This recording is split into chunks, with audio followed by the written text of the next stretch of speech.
Good evening. Good evening. Good evening. Megale already here. Hello. How are you this evening? Good evening to anyone watching this back later, or good morning, good afternoon, whatever time of day it is for you. I was just pondering as I said that we have there's an ambiguous switch between good afternoon and good evening. Technically, I guess it's not evening till the sun starts to set, but that's not good night. Good night is what you say to someone when they're going to sleep. Morning is just all everywhere up to noon, and so afternoon is literally afternoon, and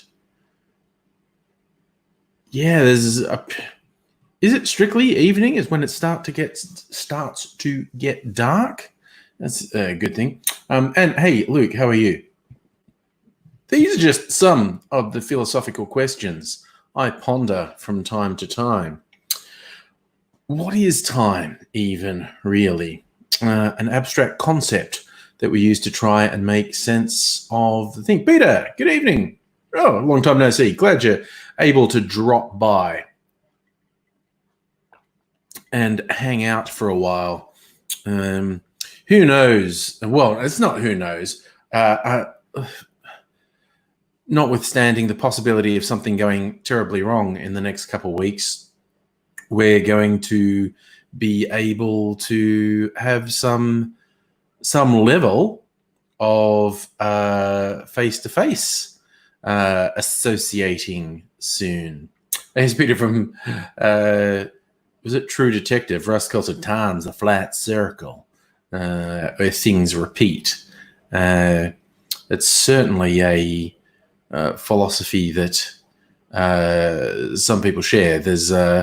And it's interesting. I've watched a couple sci-fi things recently where quite a core element has not been so much time and things just working in cycles, but even the nature of free will. Does free will exist?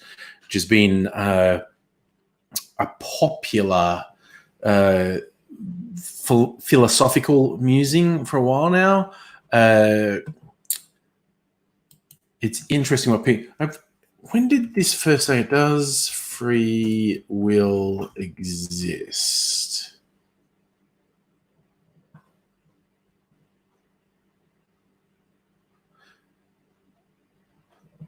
This is interesting. The Atlantic poses both sides. I think they were published in the same issue from the looks of it.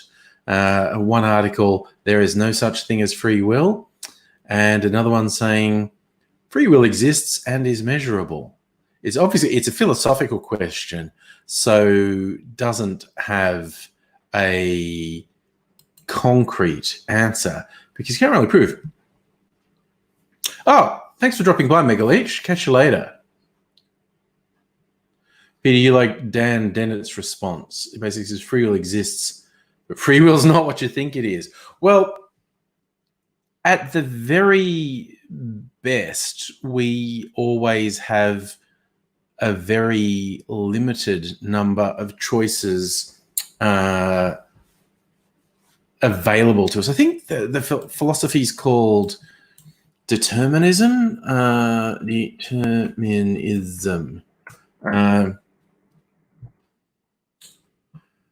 What does Britannica say about determinism? All events, including moral choices, are completely determined by previous events. Determinism is usually understood to preclude free will because it entails humans cannot act otherwise than they do. I think you can make an absolutely compelling case that humans have a very limited amount of choices, from second to second, and those choices are determined and limited by choices that were made previously. But beyond that, you're getting into Dark philosophy. Greg, good evening to you, sir. Hope things are going well for you.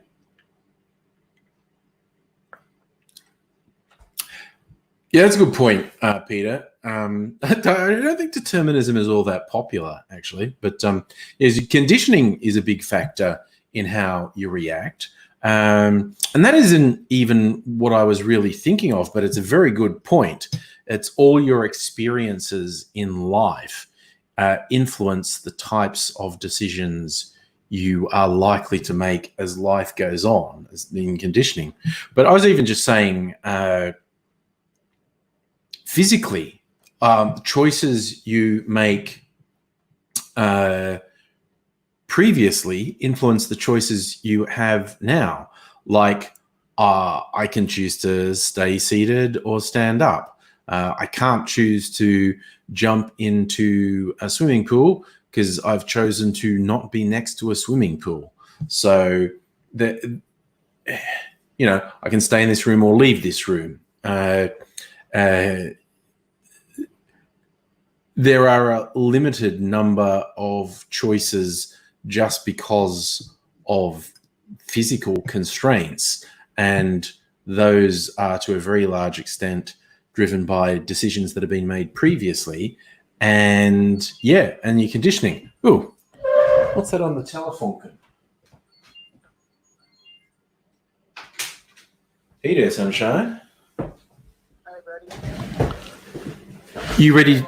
Yep. Are you? Yeah. Yeah. I want me. I'll email you a link. Alrighty. Check momentarily because it's firing away on the Ethernet as we speak. Alrighty. Cool. Oh, nice. Okay. Well, we'll see. Okay. Well, we'll see you soon then. Cheers, buddy. There you go. There's AIDS. He suddenly sprang into life. I hadn't heard from him all day, but he must have been keen to join. So he's going to be on the stream sometime soon, assuming he's ready. I have sent him the link, and we'll see where it goes from there. He was sounding full of beans. Maybe he got some sleep last night or today. Who knows?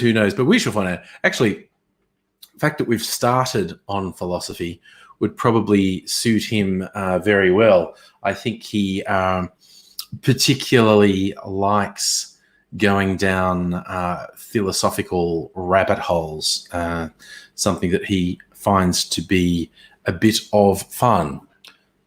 Just putting this last little bit of lemonade into my drink, my blood orange.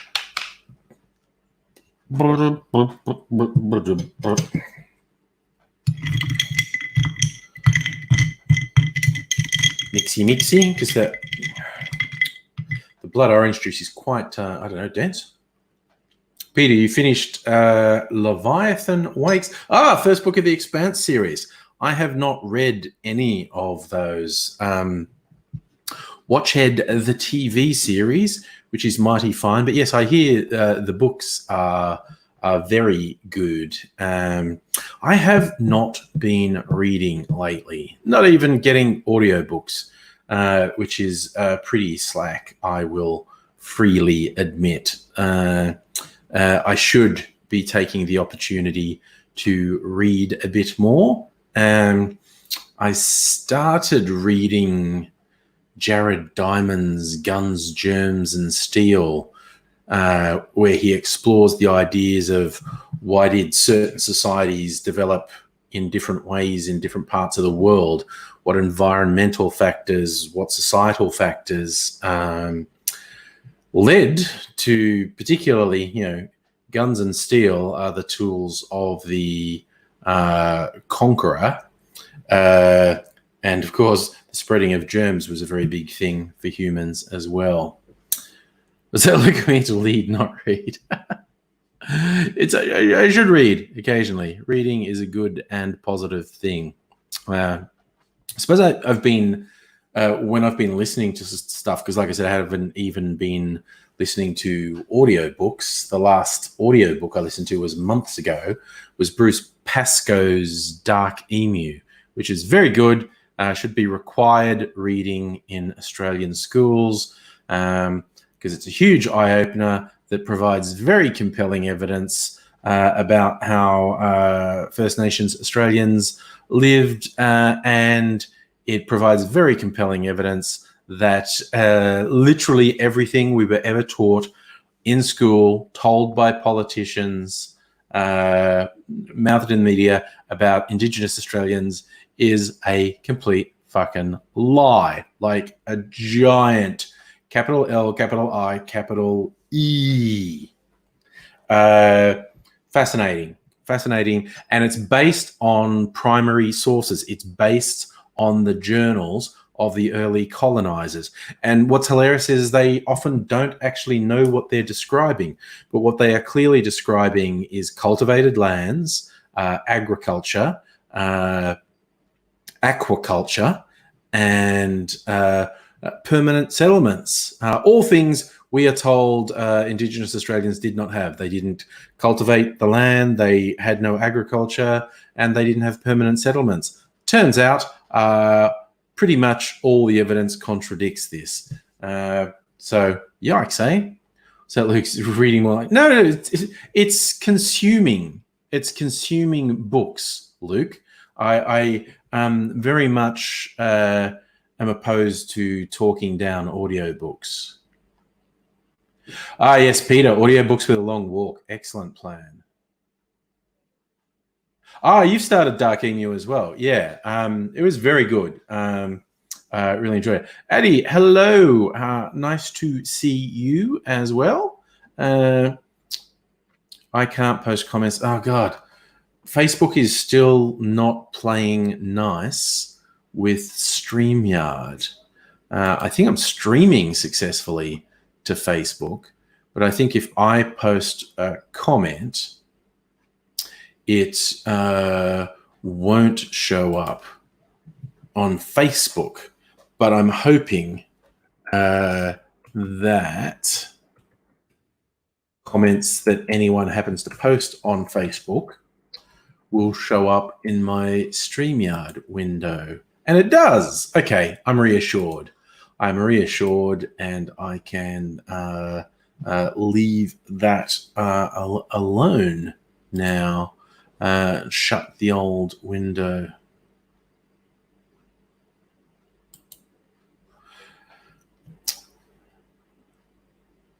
Yep. Okay. Cool. Thanks, Luke. You saw it go live on Facebook. Nice. I was reading comics, web comics, in fact, earlier tonight, just before coming on. Hello, Stella. Good evening to you. Nice to see you. Yeah, I was catching up on some web comics I've been following on and off for many, many years, that are still publishing so many years down the line. There's one called Questionable Content that I found, I don't know, a decade ago, literally because I was bored and typed into Yon search engine questionable content, because I thought that'd be funny. What would show up if I searched for questionable content? And a webcomic called Questionable Content showed up. And it's quite fascinating because this dude has been publishing this webcomic for a very long time, and his art style has matured quite a lot over the time. Well, as you would expect, it's simply a fact of, if you do something over and over and over, you're going to get better at it. So, God, he's published over 4,000 comments, 4,260 comics. I think he publishes a couple a week. When did it start? Oh my God, it is so friggin' weird to go back and look. 2003. Dude has been keeping this up for 17 years. That's astonishing. I mean, even if you hated the content, you'd have to respect sticking with it for 17 years. Oh, you know that one too, yes, Jeff. And Addy, you're updating all your socials. Nice. Good to see. What's the other website I found just by searching weird phrases? It was a very long time ago. I don't think this website's around anymore. I searched pointless waste of time, and I found this guy's personal website, which was called Pointless Waste of Time, where he posted some very interesting essays, I guess you'd call them, blog posts. A lot of them were researched and very long, so I'd consider them more essays than blog posts. But I know he ended up working for Cracked.com when it first launched or relaunched years ago. I don't think I've done that for a long time.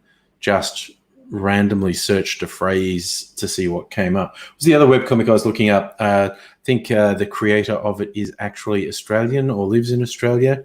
It's called Oglaf, O-G-L-A-F, oglaf.com.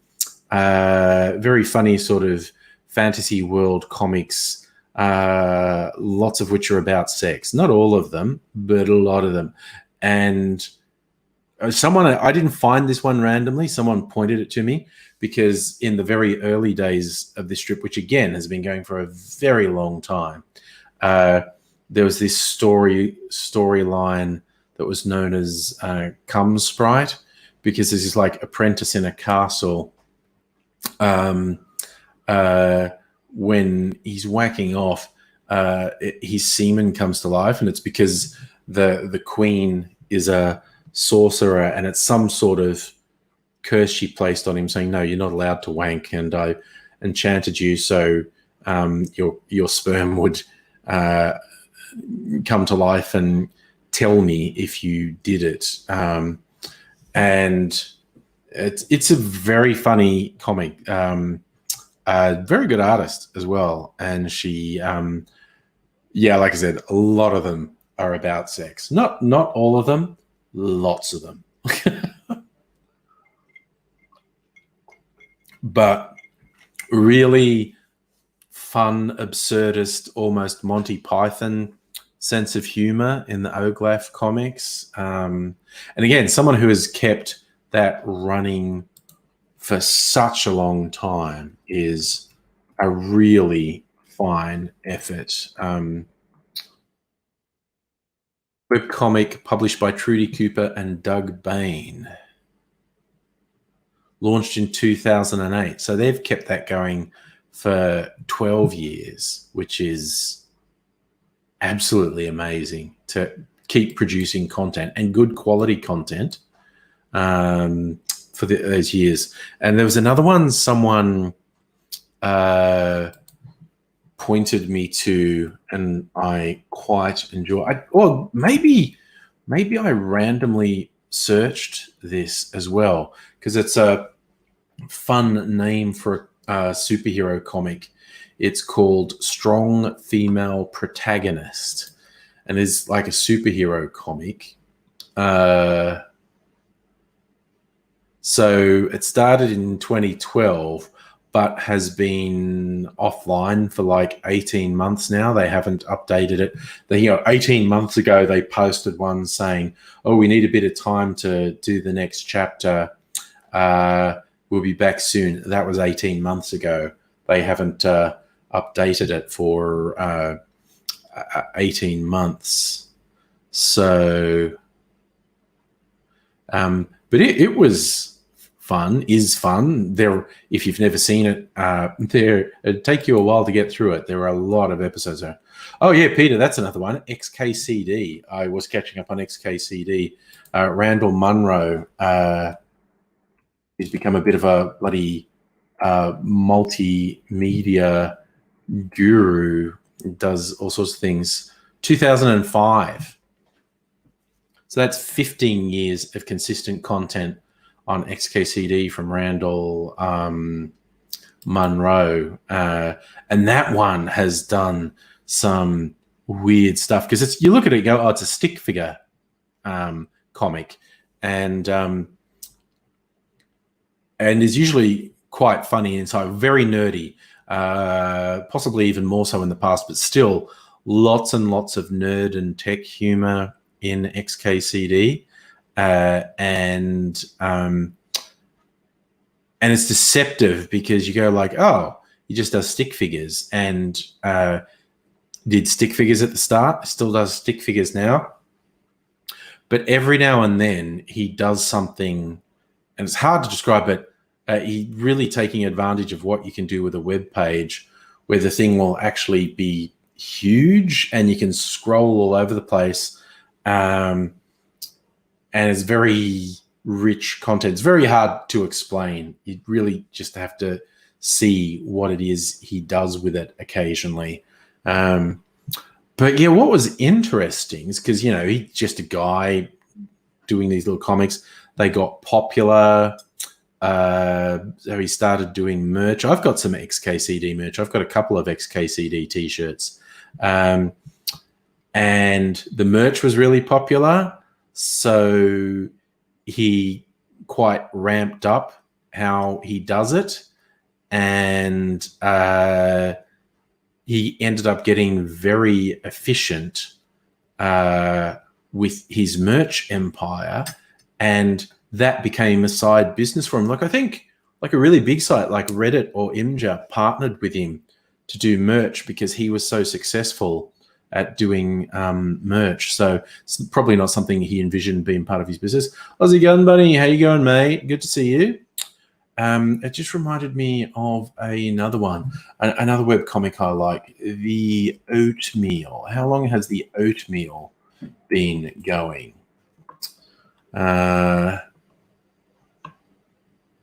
Wikipedia, 2009. So The Oatmeal has been going for over a decade. Matthew Inman.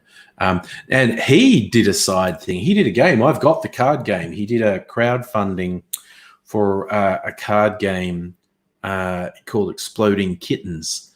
And, I think the goal was to raise $10,000 to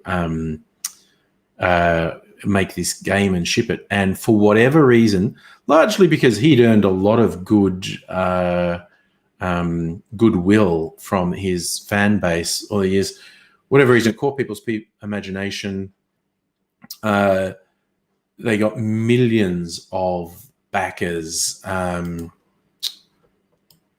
In fact, they set a record on the crowdfunding site Kickstarter for the most supporters.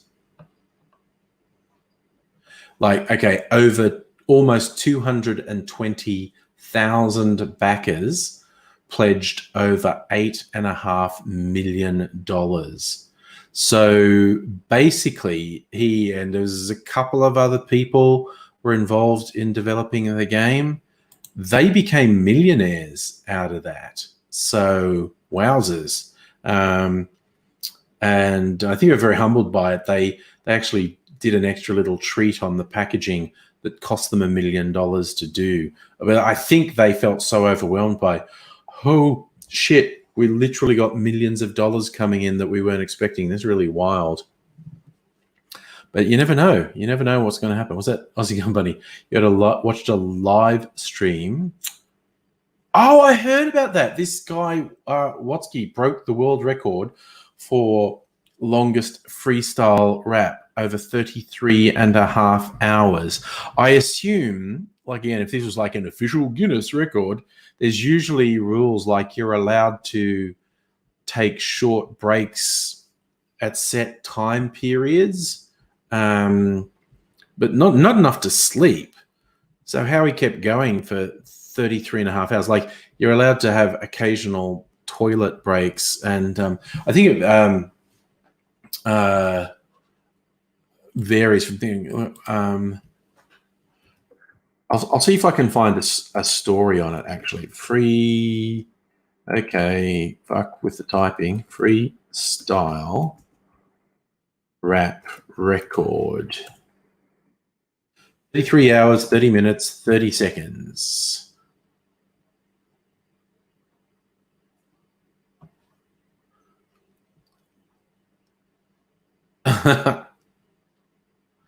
Okay. 2020-05. Okay. Let's see what this says about his San Francisco rapper, producer, poet George Watsky made history. Did it all for charity. It's the Guinness World Records for continuous freestyle rap. Standing record was 25 hours and 56 minutes. Set by Pablo Alvarez of the band Good Bison in 2017.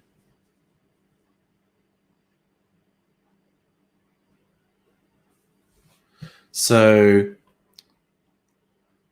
what are the rules are? It says, over 24 hours in, Watsky's run has been an absurdist stream of consciousness aided by coffee table books, a Scrabble dictionary, list of fans to shout out. He sounds shockingly lucid for someone who's been awake and talking for a day straight.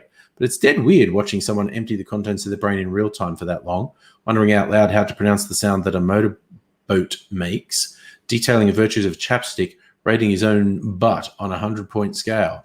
He can't take long breaks, so periodically you catch him trying to rap between sips of water and fruit smoothies, or rhyming about peeing on mic, but off camera from the bathroom. Big challenge comes from the shout-outs, offered as an incentive for donating $10. Watching Watsky try to find a word that rhymes with doinkle and succeed was a trip. He raised over $100,000 via Twitch. So yeah, the Guinness rules usually have some provision for short breaks. So he would have been allowed to take short breaks from time to time. Still, you think Hainsey could do 33 hours? Yeah, I think they think that guy was absurdist. You get Aidsy talking for more than a couple minutes, it gets absurdist rather rapidly. Peter, you listen to the Double J podcast on Big Day Out. Oh, it's very interesting. Okay.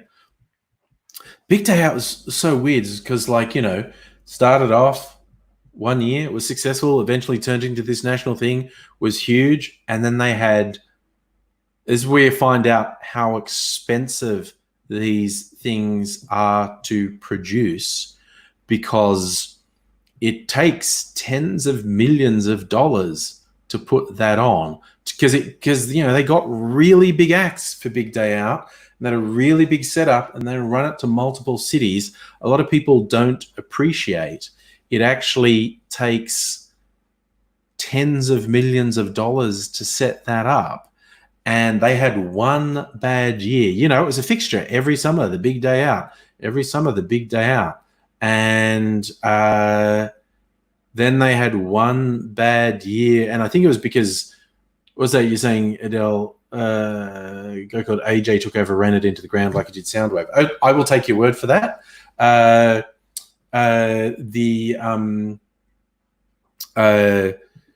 know it's basically, and maybe fans were alienated by the direction it took, and it was like too much. And then they just had one bad year, and I mean like a 90% drop in ticket sales.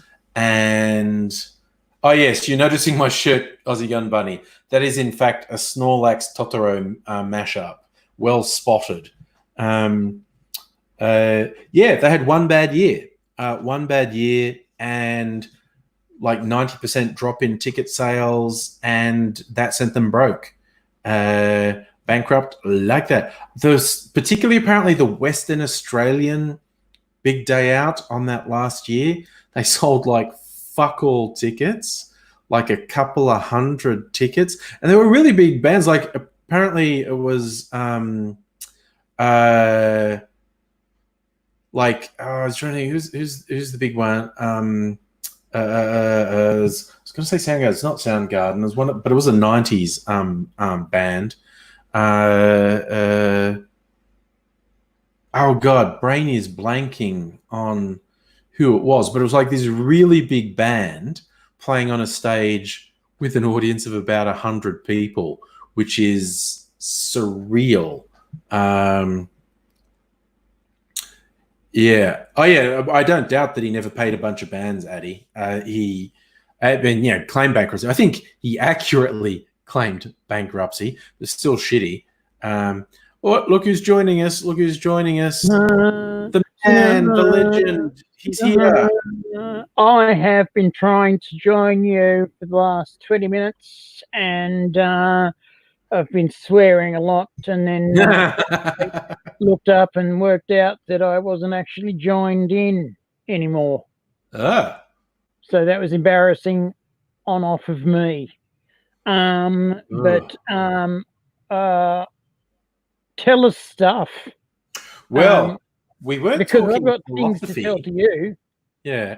We were talking philosophy. We were talking about Big Day Out and how it went bust. And Stop. Can I do it? Can I be the guy? Yep. Can I be the Yes. guy? Please, Yes. Can I be the guy? Yes. Yeah, but we all knew that was going to happen. That had to happen. That had to happen. Yeah. All right? Yeah. Hello. Yeah. Thanks. Yeah. But whoever took it over and just, kept trying to make it bigger and bigger and bigger. And he, I don't know, turned off the audiences. And one bad year, no one bought tickets. And people don't appreciate that cost tens of millions of dollars to put on. So no ticket sales. Bye. There Yes. you go. Peter's noticing the nangs. Yes, that's what we call self-medication in the biz. Yeah, Peter. Have I met Peter? Peter was actually saying it's a long time since he's been in the stream, but he used to come into the streams a lot. I don't know, Peter, have we actually met? I don't remember anything ever. So I forget what cities people are from.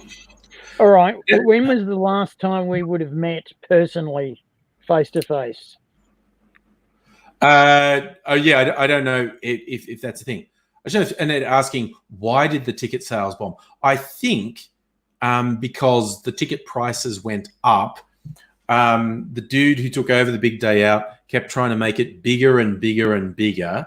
And I don't know. I think people felt oversaturated, and the ticket price had just gotten too expensive. Like it was in the hundreds of dollars. I know Peter's in Briz. We haven't actually met Peter, but he's been on streams a lot in the past. So, thing with Big Day Out was that he had to keep on making it bigger to get his money back, and there's only a certain amount of big you can go before it ends up being unsustainable and falling over in a big burning heap. And that's what happened. It was simple as that. Simple as that. Yeah, I think he alienated audiences basically, and you betcha. Yeah. I'm trying to remember the one I always remember. It was like one of the it was the big. Who was the big 90s grunge band? I'm just blanking really badly. I think it was a two-word name. Limp Bizkit? No, they weren't grunge. They were silly sort of pop metal things. Touch the Pony? Touch the Pony was our favorite band. They supported Imagine the Girth on their last world tour. Sensitive that's right. Sensitive Pearl Jam. Cactus. Peter got it. I knew it was a two-word name. I was trying to think of Pearl Jam, and because they they were huge. And in the last ever big day out, I think they in were Perth, being supported by Sensitive Cactus. yes, and they were playing to about 100 people, which was absolutely surreal. Few people saying Nirvana. No, he died in the fucking early 90s. He's not going to be the big day out, is he? No, it was Pearl Jam I was trying to remember. But yeah, you know, it would cost you millions of dollars just to get Pearl Jam. But to get the entire lineup and the logistics of the show easily runs into the tens of millions of dollars. And it was the old saying, his eyes got too big for his tummy and alienated everyone. Ticket sales, I literally think ticket sales from one year to the next dropped 90%, and he was just fucking gone at that point. Hi, Lyra Jane. Hey, Lyra Jane. The thing that is happening here is that Angry is actually speaking to you on the textual fashion. I am actually speaking to you on the through angry fashion. Yes. Because I can't read very well or fast. Yeah. And so I'm not actually reading the chat unless it's a big special one across the screen. Basically, no, I'm just smoothly coming in like a smooth operator. That's right, 007. Will you have 2 cuts? Yes, cut. And I make the pretty chick not kill herself. And she turns into Mrs. Peel. It's a long story, but it works. Also, there's Blofeld in there. Don't worry about it. It's all good. The thing about it too is that Angry as Mrs. Peel is reading what's going on. What's going on is whatever the hell you guys are deciding to talk about together.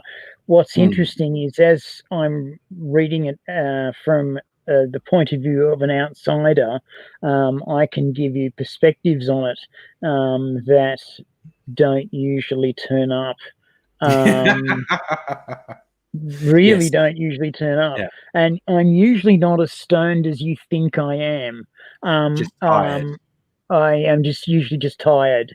Especially lately, I've been very, very tired. And it's been because I've been having to, fuck it, I'll just admit it. I've been having to be security guy to an entire household of people for someone who's been threatening to kill them every night. And this woman has she's been going around to people's places and whispering at their doors about how she's going to sexually assault and kill them. So I'm getting texts and phone calls going. At first few times it happened, they were freaked out. They were so freaked out that I had to basically I spent half a night settling one girl down. She was so freaked out. And I rang an imam. Could you please come to this place because of this situation? And he said, I'm there immediately. I'm just putting pants on. He was great. He was very formal, putting pants on. He was basically, I'm putting pants on. And what was really cool too was the car turned up and basically did a handbrakey to park into the nice. space. And I'm going, your sons have brought him in. That's really cool. And I said, the sons brought you, and he said, no.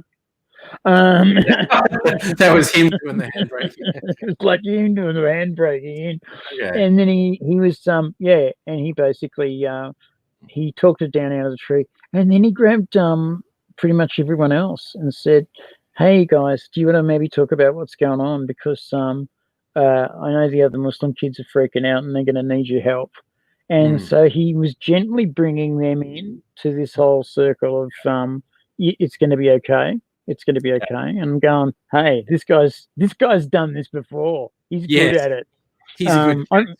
I'm going to be taking the notes. Requiring drugs. So anyway, I'm off. People have been saying, you look like you're on a lot of drugs, and I am. That's true. But I'm on a lot less drugs than I've been in fucking decades, which is disappointing. And just the way it is. Just the way it is. Just the way it is. So I often feed AZ lines from the chat so he doesn't have to stress about battling dyslexia. So, Lura Jane, it's morning for Lura Jane, waiting for a coffee. What part of this fine flat disc floating in space do you join us from, Lura Jane, if it's morning for you? That's a very different place to where we find ourselves, coming up on 9 p.m. on a Saturday night. Andrew WK's birthday, so it's officially party hard night. So I don't know who's familiar with Andrew WK and who isn't, but he's particularly famous for a thing he released about, like 30 years ago. It's a long time ago. I don't know. Poster of his guy with a smashed face. Yeah, he's thing is blood down his face. Yeah, that's his calling card. But the thing is, now The Weeknd has exactly the same image. Yeah, exactly the same image going. Mind you, The Weeknd also has an awesome fucking lot of tracks come out. The Weeknd is really, really good at making the musics go. Yeah, there's some good music artists out there at the moment. Yeah. I would have said, these young'uns, what are they supposed to know about anything? Get out of my yard. Get out of my yard. I don't know what you're doing in the petunias. But someone's I've got to just get this. You get that. But it should be interesting. Yeah. Yes, I agree with you, Stella. Much more. Yeah, good, man. Good. I'm in the live stream at the moment. I'm just going to mute him for a minute because he's having a conversation. Yes, I agree, AZ. He looks like he's had a bit of Stella. AZ looks like a bit of sleep. Oh, PDS, the famous Fox interview that Andrew WK did, where for no apparent reason he just started pulling really hilarious faces on camera. He's done a kids show that was called Destroy, Build, Destroy, where the kids had to smash something, then build something out of the parts, and then they'd destroy the thing they built. He seems like a really nice person. Like, he had a syndicated advice column for a couple of years, and he seemed like a really thoughtful, insightful, and kind person. Is really funny because he's got this sort of pop rock image, I guess. Who, Annette? Andrew WK. He was musically, he was very big in the 90s. He's still around now. But yeah, he's many things to many people. Musician, entertainer, producer. Like I said, he's done TV shows, he's done advice columns, a little bit of everything. What was that one, Peter? Rob Scallion did a Song in an Hour challenge that was inspired by Andrew WK that was about Rocket League. Well, that sounds pretty good. But yes, Andrew WK will be forever known for a track he released very early in the 90s, I think. So, time flies. That's almost 30 years ago. It's called Party Hard, and is very funny. Yes, and he mastered the morphing face. If you ever want to laugh, you just look up Andrew WK Fox News interview, and it's so funny. Just for no apparent reason, he starts pulling these really grotesque face, like they're doing that split screen thing like me and AZ here, and there's a Fox News interviewer on that side. Got to remember, point the opposite way to what you think. There's like a Fox News interviewer on that side, and Andrew WK is just going, and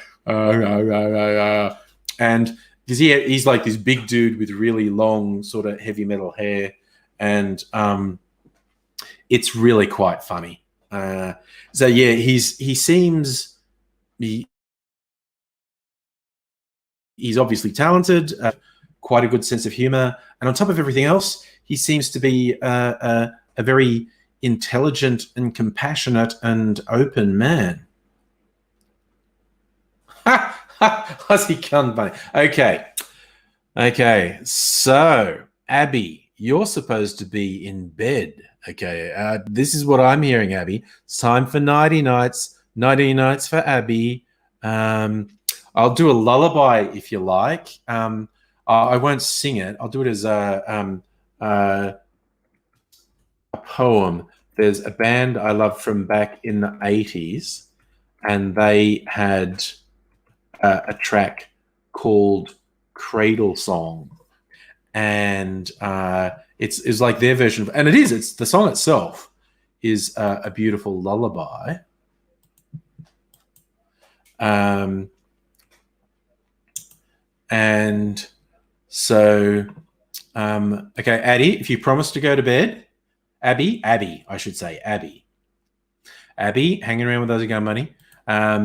This is for you to go to bed. Okay, so we sing a cradle song now as the light fades around us, as you breathe like the ocean, lying small in my arms.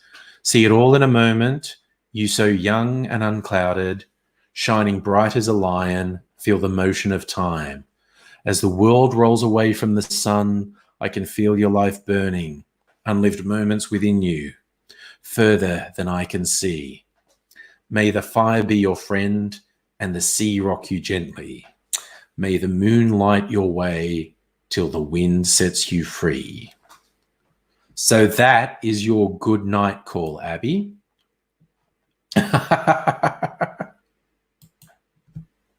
Okay, that would. I don't know. I'd been wanting to recite that little. Well, it's lyrics, but recite it as a poem. If you ever, I'm sure you can actually find the audio, like on the various music streaming site, probably YouTube as well.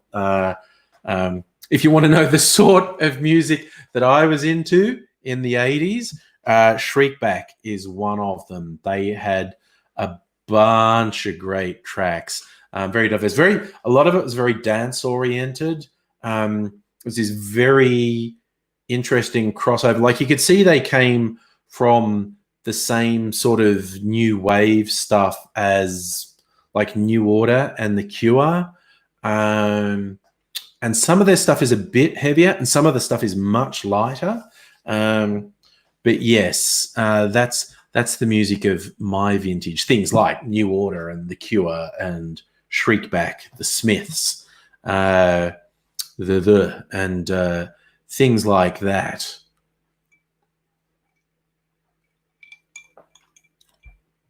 There's actually another verse or two of that, but I thought that would be enough for a cradle song at this point for a lullaby. So when I often look up these things, the date when I'm doing things, saying, can I theme it? That's when I found out it was Andrew WK's birthday. So I thought I would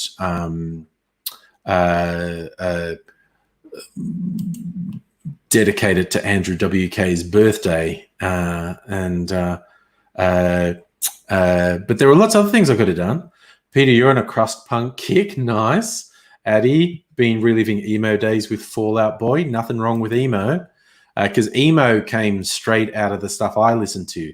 The new wave post-punk stuff blended straight into emo. Like The Cure in particular, like the elder statesmen of the emo movement. They're around 15 years before the emo movement really kicked off. But there's a connecting line between all this old stuff. But yeah, of the things I could have themed today, apparently today is known as Lost Sock Memorial Day, which is a problem we can all relate to. And it's Moscato Day, so there you go. I don't really like Moscato, but yes, yesterday was VE Day, where Churchill declared victory. Today is Victory Day in Russia. So, yeah, Churchill announced the surrender of the Nazis, and the following day, Russian General Zhukov accepted the surrender of the German army.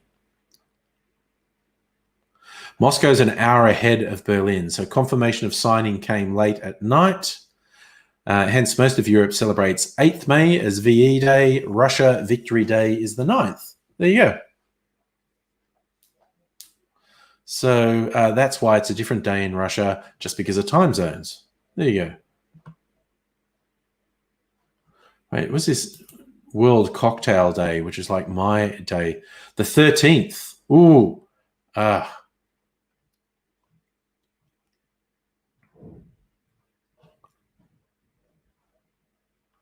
The 13th, that's coming up. That's World Cocktail Day. I'm going to try and record a couple of videos for my cocktail channel tomorrow and have them ready for later in the week.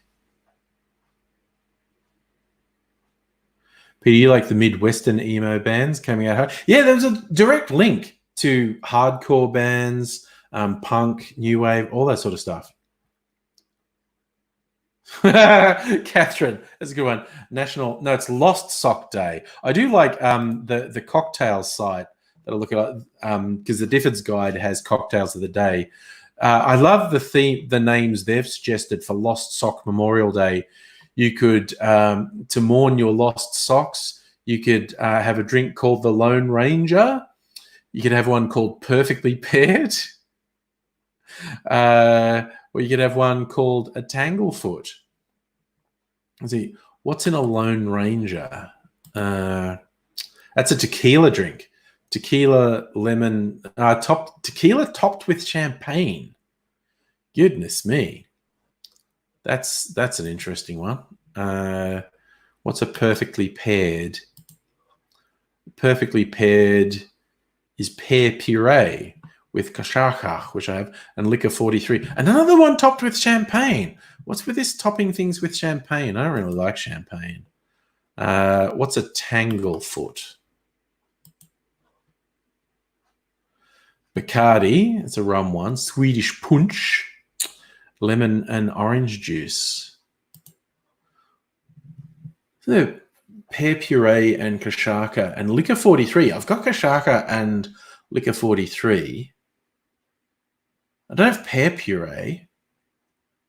I could do the, and I forget about the topping it with brut champagne. I could do my Soursop nectar, which I have a variation on that. Peter, do I know any good low sugar or no sugar cocktails? Good question, Peter. Good question. Probably depends. See, I'm not very scientific because a lot of cocktails actually have a sugar syrup or a fruit juice in them. Obviously, they aren't going to be low sugar. Here we go. Look, I'll go to our friend Google. Low sugar cocktails. What comes up when we search? You search. What cocktail has the least sugar?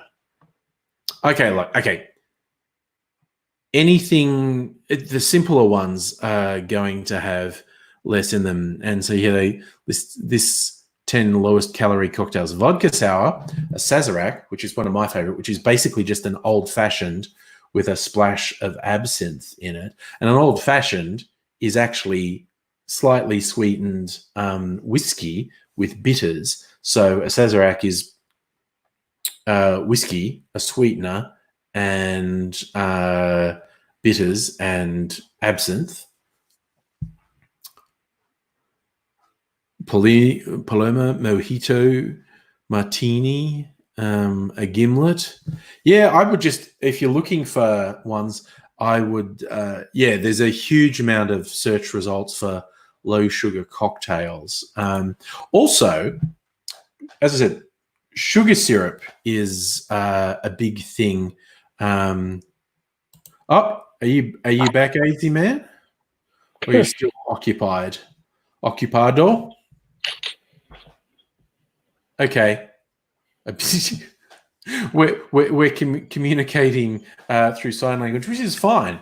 Oh, Stella, you were off making popcorn for the emo convo. I mean, 90s goth kids, so you hated emos. Well, yeah, there was a lot of conflict between goths and emos, and I think it was mainly because people who were neither goths nor emos thought they were the same thing.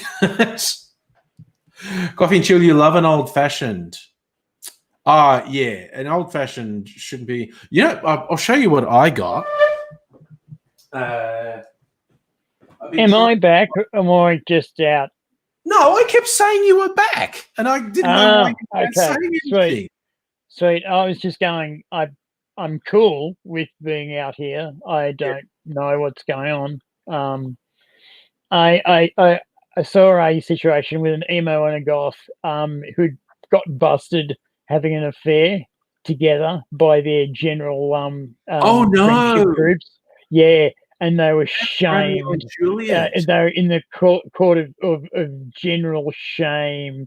Yes. They, it was like the bastard child of their love was together, and they couldn't be split apart. Two great houses. Two great houses. Well, the thing is, I don't know where we were, but someone said two great houses, and all the teachers immediately knew what was going on, and no one else did. And the English drama teacher just had his hands on his his like face on his hands like that, and then basically he said, yeah, whatever. And then his friend comes in and says, oh, I've got that card for the chick. And he's gone, dude, don't do it. It's going to be a bad thing. This is going to be a bad thing. And it's going to be, everyone's going to hurt. And he's going, no, it's cool. And then the very next thing that happens is the other guy comes in and is furious and is punch on angry at our guy sitting at the desk. And he's trying to keep our lads apart. And then, of course, he cops one and dies. Yes. And as he's dying, understands that he's been holding up a farce his entire life. He's been holding up a lie. And he's the bitterness of this death scene done well is just really brilliant. And we had girls in this classroom, and this is you got to understand that this is Kelso High. This is some of the toughest, most brutal kids in New South Wales. They essentially go from jail to Kelso High to jail to Kelso High to jail. It's a lot of it's environmental, but anyway. Had some girls and some guys crying because they knew this story. They knew this hectic family lines. The thing was just fucked up. Yeah. And the English teachers and the drama teachers basically just put it in because they got told by someone in history. Oh no, okay. So they had drama, traditional English, drama, and New English. And traditional English basically got all of the funding and all of the everything, and drama got all of the fuck you. And basically they they turned around and said, no, we're going to make this happen. And they did, and it was cool. So they made Shakespeare happen for these kids, and it was really cool. And you can have all of this stuff work as long as you've got context. Yeah, so this whole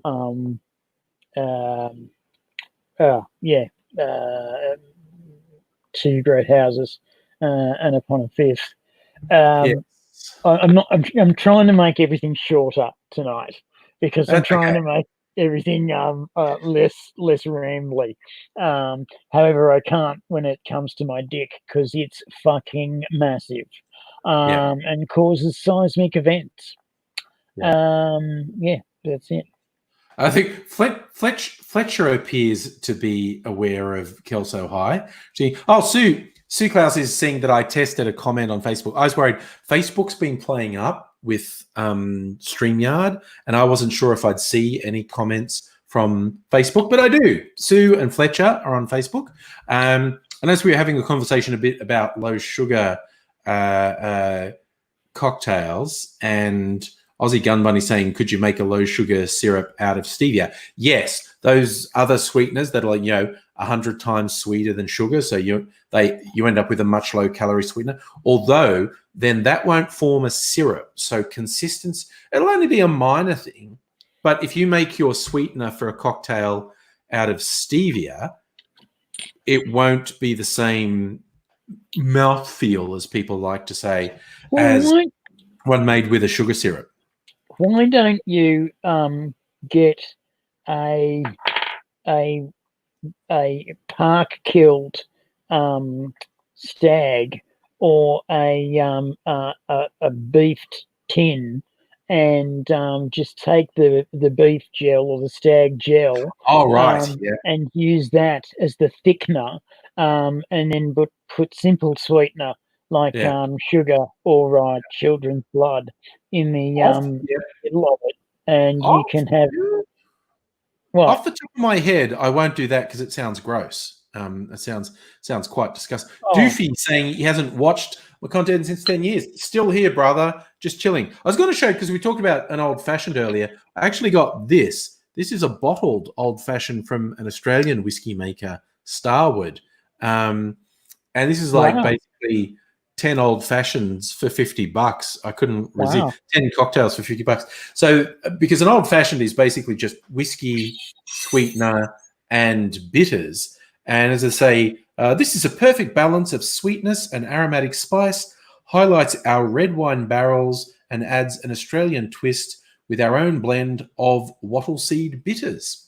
So this is an Australian old-fashioned. And in fact, because we've been talking about it, I might make one in a bit. I've still got this, the fun thing I've been doing with clarified cocktails. Last night, while we were talking, I made a clarified version of a favourite of Mrs. Angry and mine called a Sidecar, which is brandy, Cointreau, and lemon juice.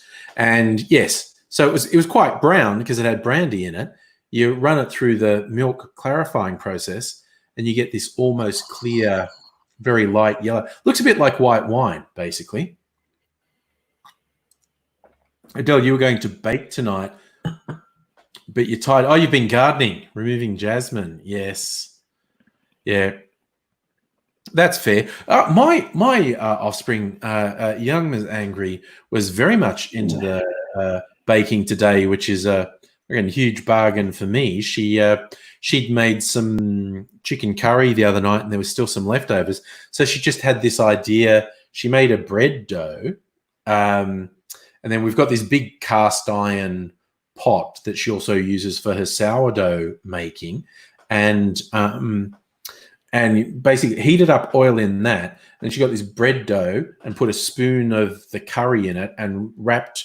So there's this little bundle that's got curry in the middle, and then coated it in breadcrumbs, like panko breadcrumbs, and then fried it in this thing that's in the pot. And it was fucking great. That was lunch. These little fried balls of bread with curry in them. And then she made a lasagna for dinner. So I'm super fucking spoiled with someone else making food for me.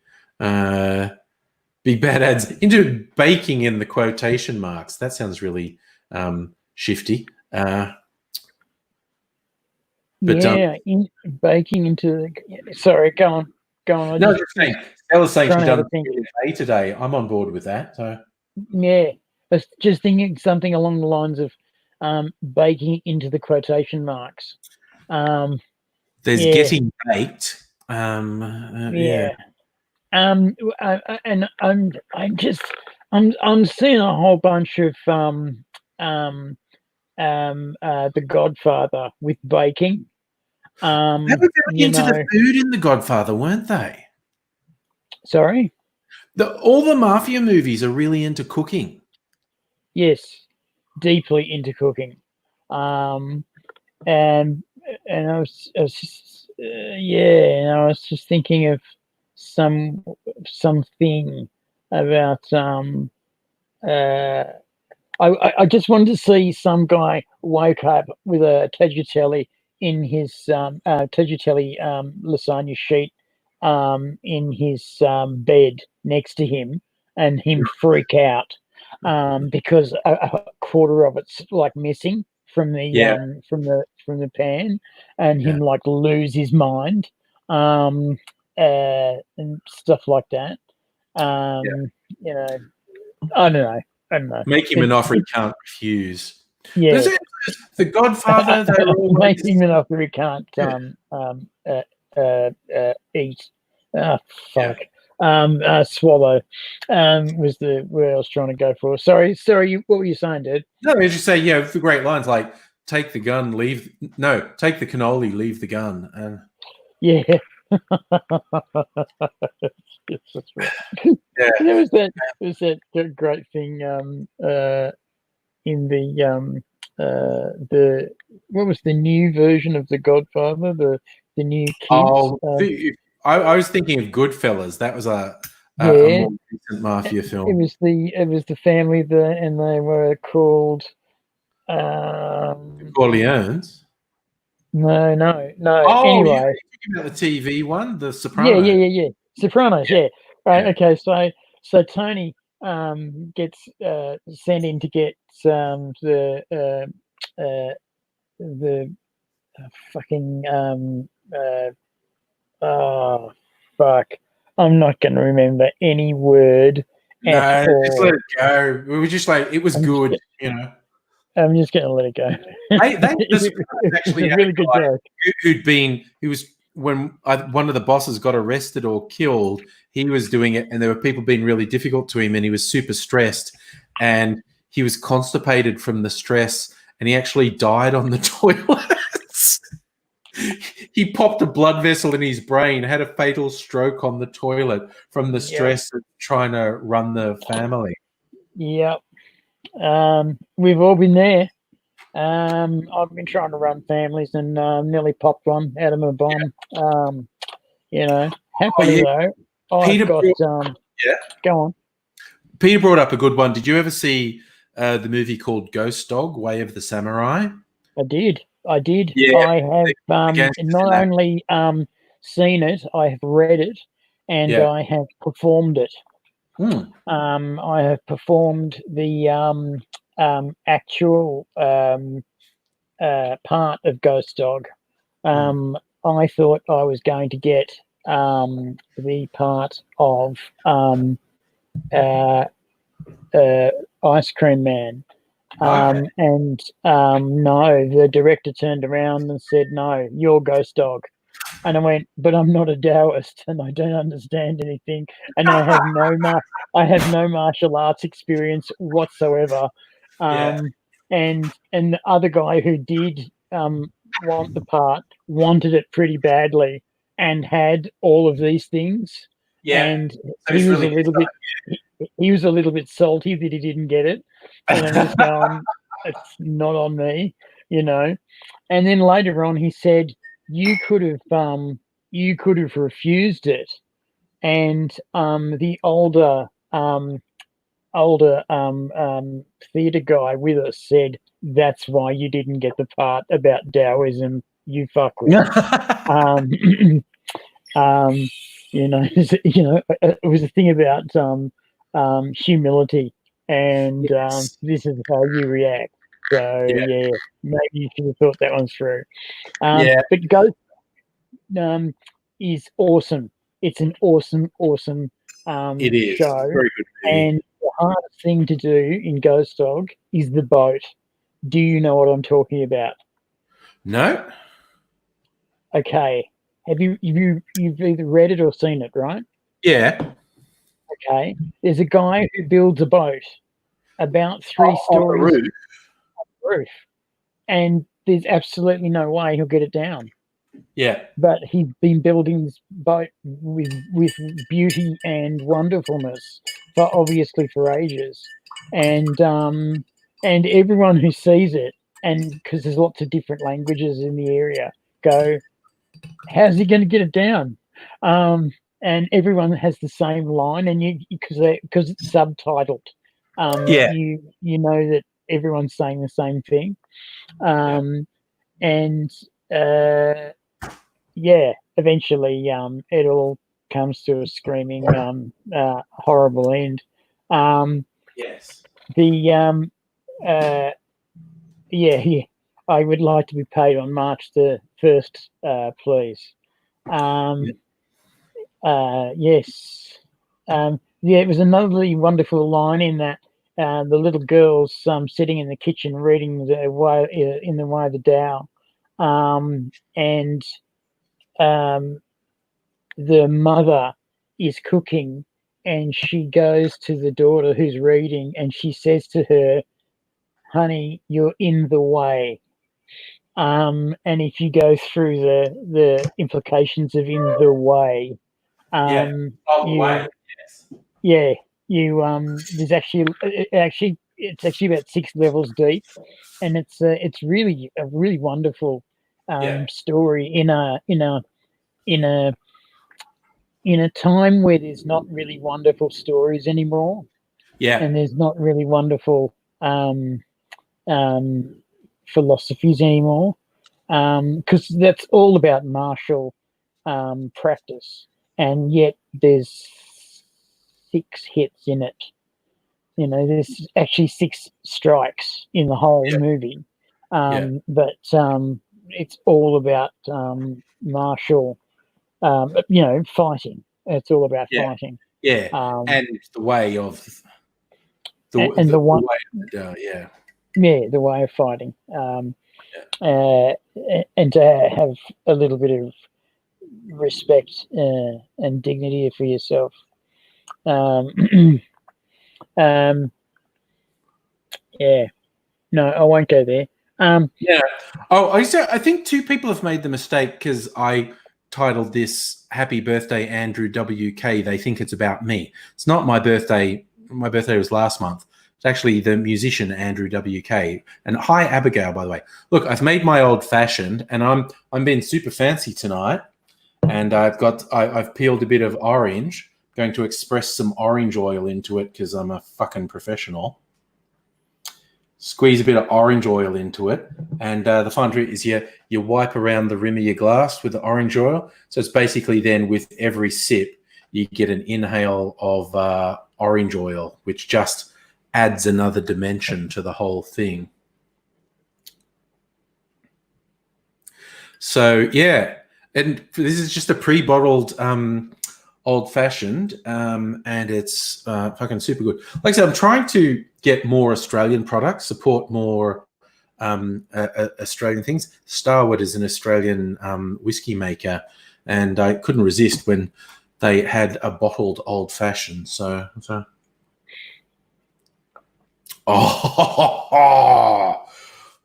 orange oil just makes that. I mean, it's really good anyway, but with the orange oil as well, it's just great. Oh, Abigail, I gave Abigail my other webcam. Well, when you're ready, you can, of course, always come on the stream with the webcam so we can see how it's working, Abigail. If I don't know if you're in the mood today. I just comments out of context. Flexer says there's so many in Tasmania, so many mafia guys. Which of our conversations? Well, there is, and you'd be surprised what the Apple trade has got going in South Australia. If you want to end up in an apple barrel somewhere, just upset someone in Tassie. Upset someone in Tassie. Yeah. Fletcher was bringing up Canadian. All I want to say is face cancer, face cancer, face cancer. You know, that's all. That's where I'm going with that. Yeah.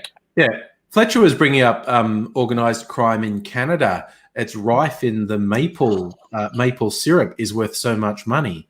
I know, it's crazy. Anywhere there's money, mobsters get it.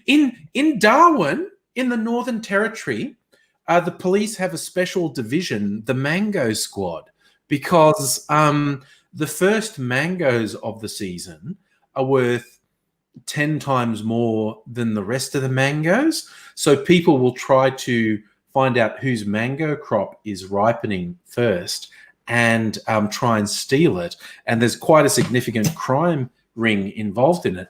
So the Darwin police actually have a Mango Squad, which I just fucking love, because it just sounds like a great TV show. Mango Squad.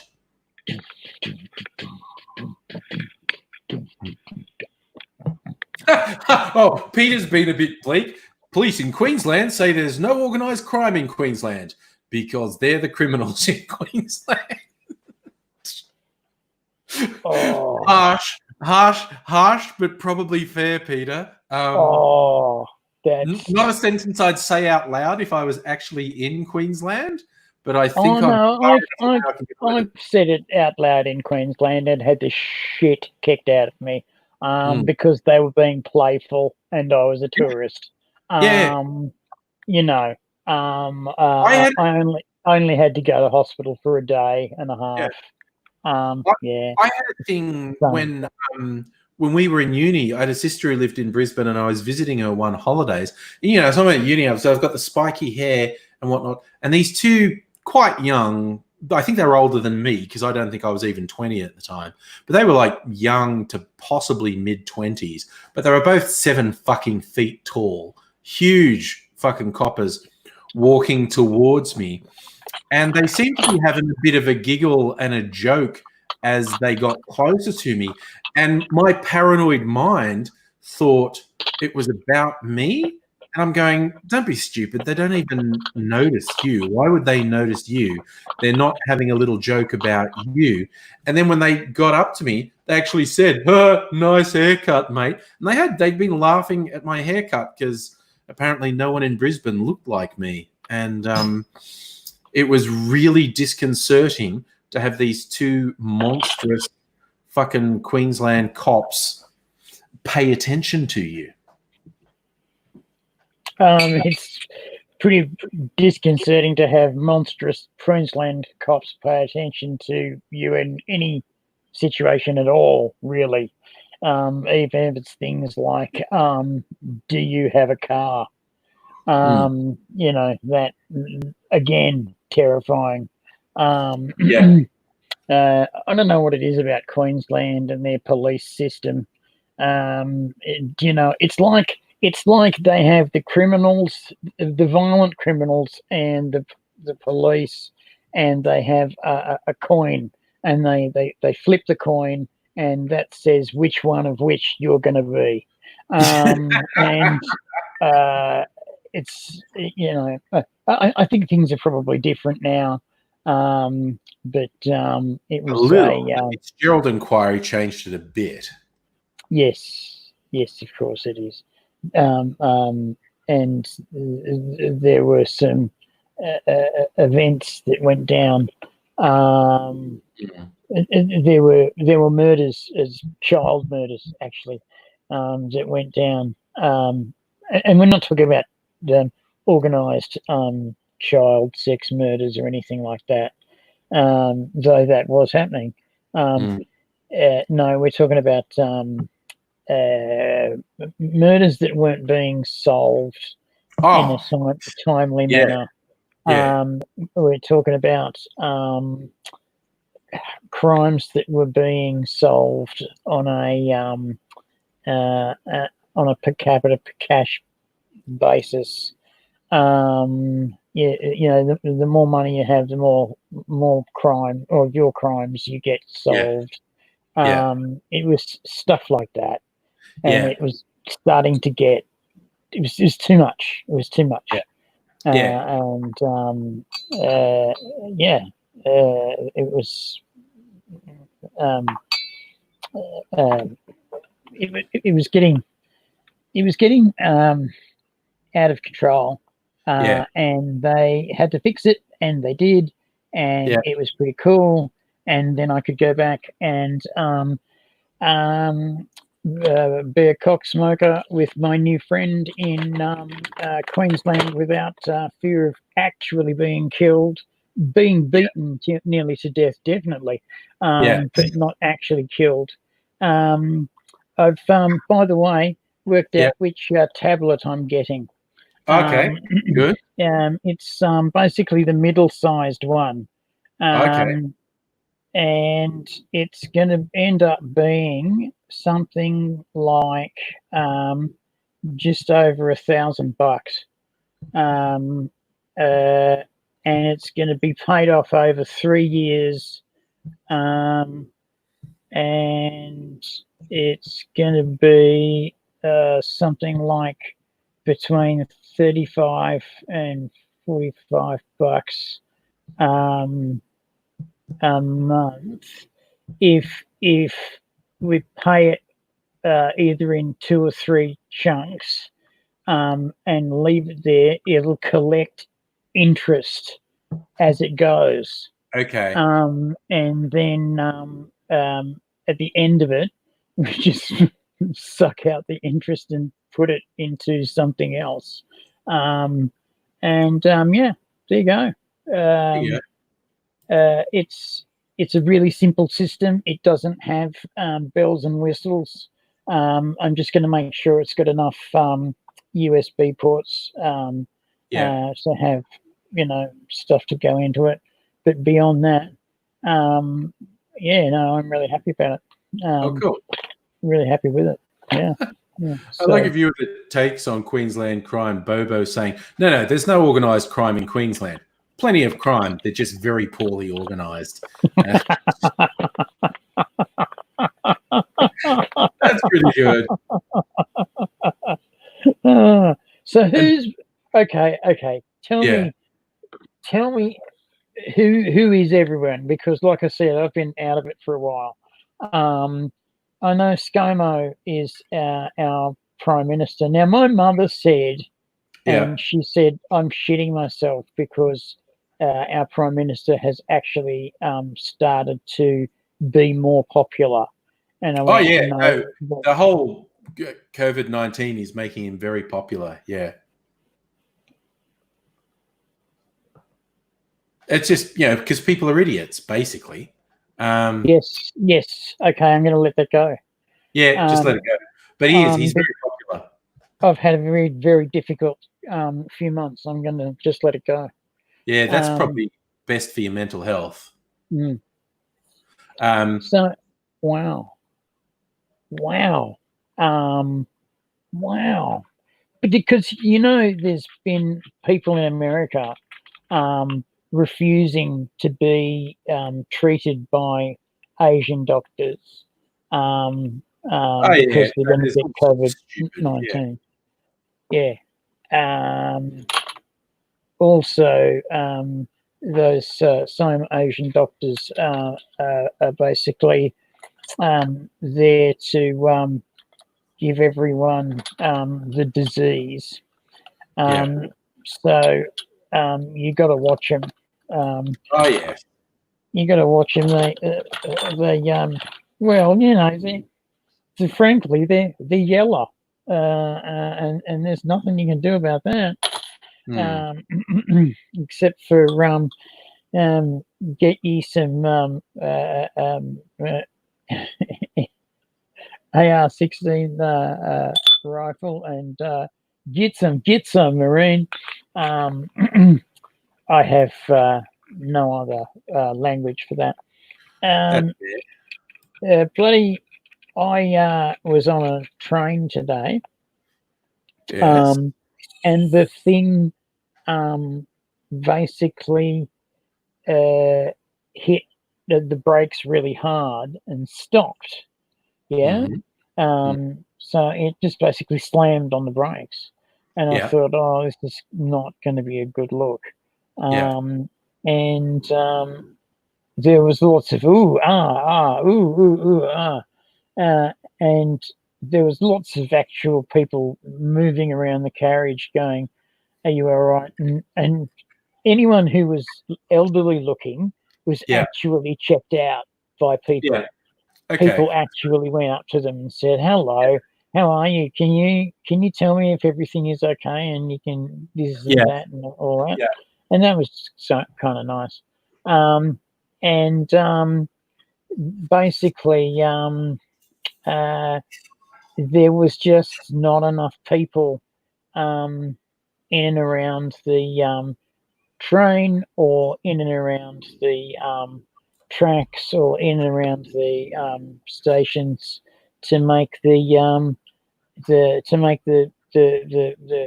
not collision, but sudden stop worthwhile.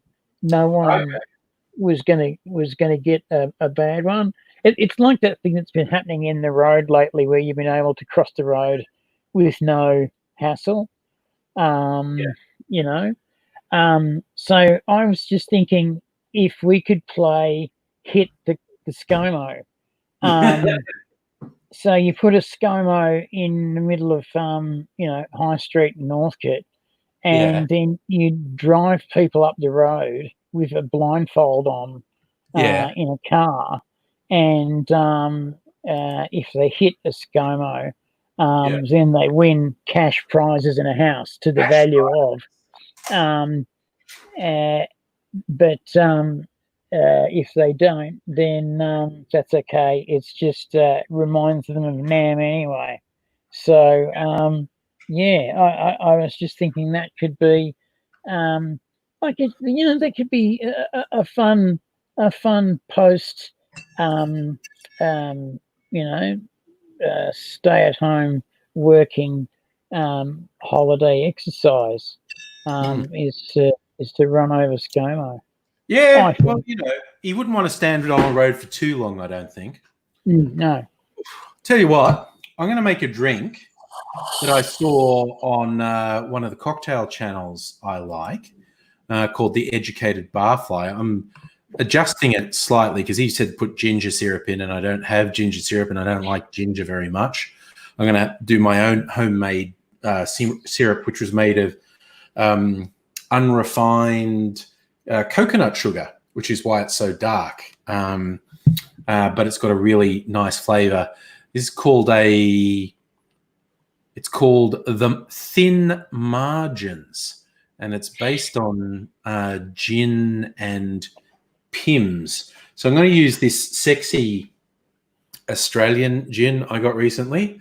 The Doctor from the Tiny Bear so it's got a bear mascot from the Tiny Bear Brewing Company. Has that nice pop as I take the lid off. So it's like 30 mils of this, 1 ounce shot, whatever you want to describe it as, 30 mils of gin, 30 mils of Pimm's. I've got Pimm's number 1. And I know the different Pimm's number things are actually different, but this is what I got. I got Pimm's number 1. So 1 ounce, 30 mils of Pimm's number 1.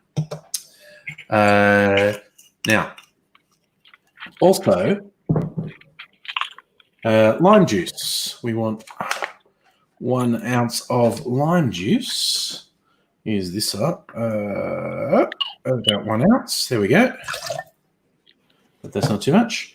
And I'm going to do 1 ounce of my special coconut sugar syrup, because making your own syrups and stuff is fun. You can flavor them with whatever you want. And this also has egg white in it. I like cocktails that have egg white in them because they've got this lovely foamy thing going on. So put some egg white in as well. Then we shake it without ice, as they say in the trade, a dry shake, which sounds like something you do in the men's room. And a quick hello to Chantel, who's dropped into the chat.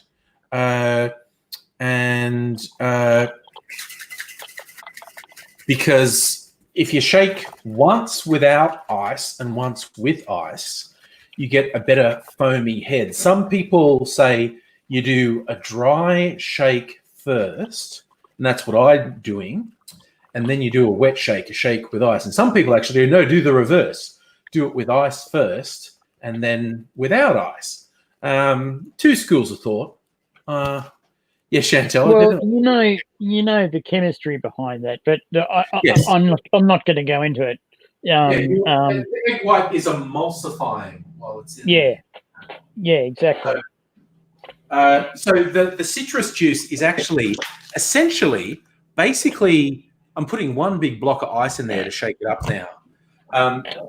The citrus juice is essentially cooking the egg white a little, but it makes it very foamy. Now we want to shake with ice, so our drink's nice and icy cold. Was that Addy? Oh no, I freaked out your Opie with my chair scraping. Or it might have been AIDS.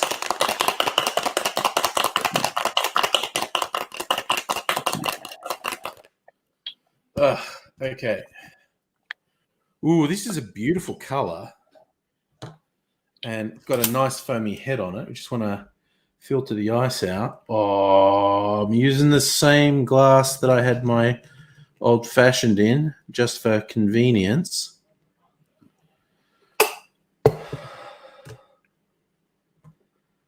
Look at how good that looks. Just the grading of as the foam starts to settle up the top. I love making drinks with egg white. It's really good. Hey, Gecko, how's it doing? So, probably get the foamy stuff in me moustache. God, I'm sorry for burping. That's my version of an ASMR. That and when I scrape the my microphone next to my penis. That's another form of ASMR. Yes.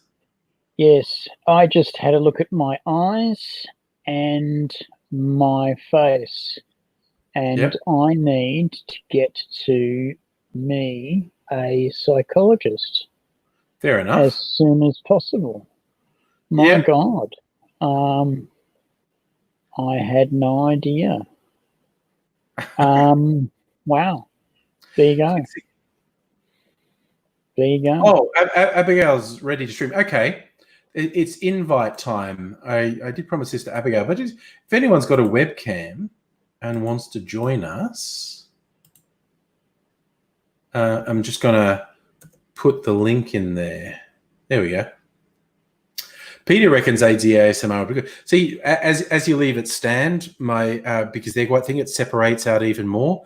As Chantel was saying, looks like a latte now. It's an angry latte. It's an angry little latte. Oh my God, just good. The balance in flavors in that lime juice, the coconut. Whoa, I nearly knocked something over here. But Abigail's joining us via the new webcam. So look. Hey, Abigail. Ooh, Abigail and Kitty. Hello. My cat, she's very clingy today because it's cold. That's fair. Oh, look, I'll do this so we all have more room. There you go. We all have more room now. Oh, see you later, Kitty. She didn't like being on camera. Oh, well, Abigail, you've got lots of Post-it notes up there. I do. Are they about things you've got to do for study, or are they inspirational go forward quotes?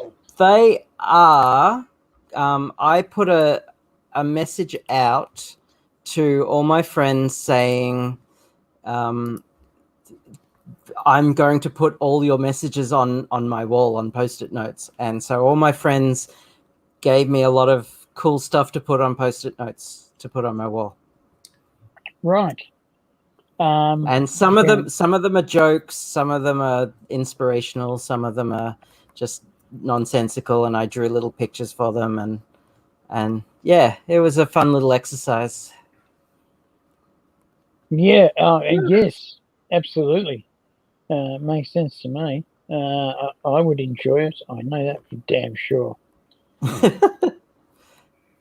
Yeah. Excellent. I can just look around and look at cool stuff that my friends say to my face. Great. That's fantastic. Love that. So Gecko wanted to come and check in for you. So are you driving? I love it because we've got people from all over. Some people from the UK. Gecko, who's usually joining us while still doing the drive service that he does, and other peeps from the various corners of this fine land. Coffee and Chill is hoping that have you tried turning it on and off again is up there on your wall. That's fine. My hands are all sticky. I'm just washing them. Just don't mind me. Yeah. Keep on bloody saying it, reaching for the rainbow, and it'll be true one day. Angry, you know. Yeah. I want to think one day that I won't have sticky hands, but no, they're going to be sticky, Andrew. They're going to be sticky. Sticky hands. That's the AZ's autobiography title. I have sticky hands. Why are my hands so sticky? I have washed them. Why are they still sticky? I just woke up. Why am I hands sticky? It reminds me of a British TV show I used to watch called Sticky Moments. Yes. That sounds familiar. Yeah. It was Julian Clary. That's the one. Sticky Moments. Oh, yeah. Yeah. It was a great show. Yes. Julian Clary was an interesting character. Is an interesting character. Julian Clary is still working. Has gone from being a young, pretty queen to a middle-aged queen these days. As you and do. Soon enough, he's going to be an old, bitter queen. Yeah, And this generation's so often that's the most fun time of your queen. So I'm looking forward to that. The old bitter. Sorry. You know who I love who's not bitter? I don't think he's bitter at all, is the filmmaker John Waters. Although he has managed to get people offside because he talked about, the young people today, and there's a big thing about them coming out and whatnot. Because that wasn't a thing for me. Have you looked at me? There was never a question or in or out with me. I have literally been like this my whole life. No one ever had any doubts within 30 seconds of meeting me. So I don't have a coming out story because this has been me my whole life. And as is predictable with the internet, that made a bunch of younger people angry at him because they thought he was belittling their experience and their coming out. And he's going, no. I'm not belittling coming out. It's an important thing. It just wasn't me. I was like never in. There was no coming out for me. I grew up, and because he grew up in a rough city, Baltimore. Baltimore's not like your it's not like San Francisco. It's a pretty rough area, but John Waters was just always John Waters, and Baltimore just had to get used to that, basically. Well, that mirrors the experience that a lot of transgender people have because they can't be in. It's like it's just very evident for some transgender people that they are trans. So yeah, it's can be hard for some people, but yeah, you're never in. Everyone can see it. Yeah, I think there was a TV series a year or two ago, was a dramatization of Australia's most famous trans person from the Lay Girls Cabaret in King's Cross. Carlotta was actually the first person to openly have gender surgery in Australia. Not necessarily the first person to do it, but the first person to be open about doing it. Did not know that. Did not know that. She was the first person to publicly acknowledge she was having genital surgery. Is done in Sweden, of course, because Sweden was very groundbreaking and all these things. But there's the series. It was a mini series. It was a couple episodes. It was very interesting. I know it divided a bunch of people. Carlotta was played by a cishet woman. Both when Carlotta was, identity was a young man, but I think started performing in Lay Girls in her very early 20s, worked as like a window dresser in Myer in Sydney, straight out of school. And if you've ever been in the bloody change room in Myers, you'll know it's not a huge leap from there's. I got told, and it blew my mind. I thought it was a joke. The name changed to Grace Brothers in Sydney, and someone said, "Oh no, the change room in Grace Brothers are a notorious beat. That's where you go to pick up if you want a quick sort of wristy at lunchtime if you work in the city." And I'm going, "No," and they're going, "Oh yes, it really." Oh my god, it's just like. The miniseries, it divided people. I thought it was pretty good, and you'll be familiar with this one, AZ. When the cops raid Lay Girls because they're all disgusting degenerates, because homosexuality was still illegal in New South Wales, because this was in late 70s, early 80s it was set. So homosexuality was a crime. So the cops didn't actually need an excuse to raid because people's very existence was a crime. But the big thing, these cops go, "You dirty degenerate," and then the first thing they would do is rape the performers, because they was just like, "Oh, Jesus Christ, you guys are so conflicted and fucked up. What is wrong with you?" It's just like, it's really funny because society, you get people saying, "Oh, there's something wrong with those performers. They're not right." But you go, "No, there was something not right in the psyche of the cops who did the busts. There was some terrible sort of self-loathing going on with a lot of them, and the performers were much better people and much better adjusted people by and large." But yeah, I fucking cannot agree more. There was a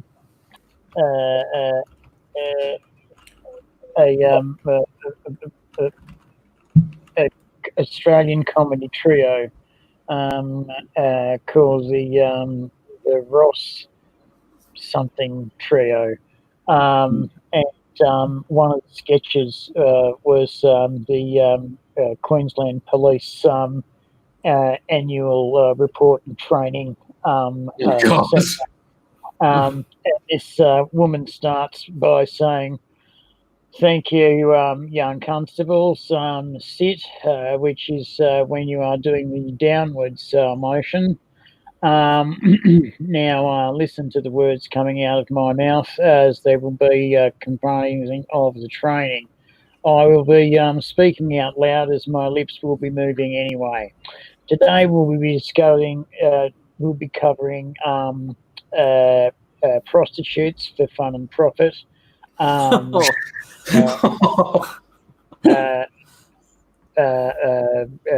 organised crime accountancy for fun and profit, and how to convince Nancy Boy to throw himself down 4 flights of stairs and give up his house and any property he may have on the beachfront. So, you've started out on the best police force there is in the world, and away the sketch goes. And the Ross something trio. Anyway, not familiar with that one. Sounds like a laugh right there. They were brilliant. They were brilliant, and there was real skill to it, and there was real art to it. Yeah. And it was a beautiful thing. Is it? I'm just googling it. It's not the Ross Daly trio, is it? Abigail's trying to use some Google food. Yeah. I would have loved Google when I was a young fellow, because then I would have been able to be red-faced in front of the class with no fucking idea of what I was talking about, saying, or thinking in front of actual media, not just sitting there with my dick in my hand, which is a fine thing in itself. The Ross something trio. What country were they from? Australia. They're Australian. Yeah. The Brian Ross. There were some very interesting cabaret acts in the 80s and 90s in Australia. Los Trios Ring Barcus and Scared Guys. What were those guys who always came to Mitchell? There was the big Castanet Club, and they ended up that Castanet Club. A lot of the individuals from that went off and did stuff. Bastards ended up making me a comedian. Was it their fault? Was it their fault you went into comedy? You went into comedy because they made me do Mask. Because I was shit at everything, and everyone knew I was shit at everything. And Jerry and John and the bloody Bill decided that they thought they might have a different idea about that, but they'd have to have a different way to prove it.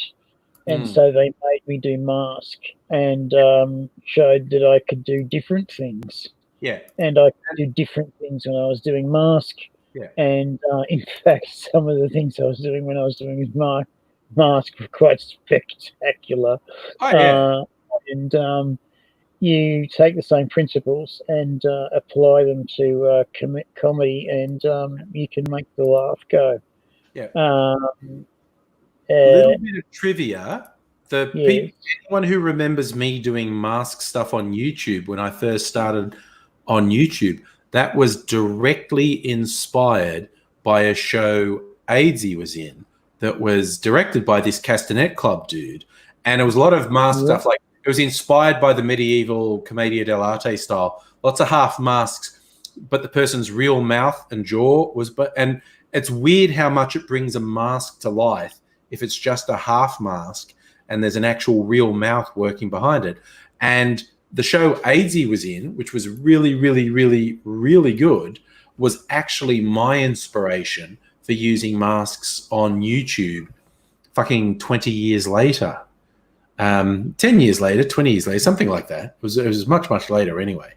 So that man directly inspired all the original Angry Aussie stuff with masks. I remember that. I'd been doing it for a couple of years, and I hadn't seen him in a decade or more. And I bumped into him in a line at a comedy festival show.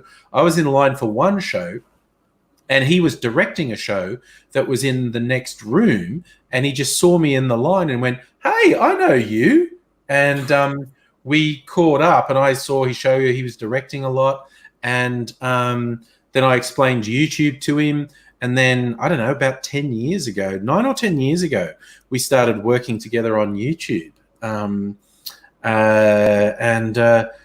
There's all this bloody weird evolution of things the two of us have done over the years that kept sort of crisscrossing. So that's a little bit of trivia for you. When AIDSy talks about discovering himself in Mask, that was actually also a direct line from that to how I started on YouTube. So there you go.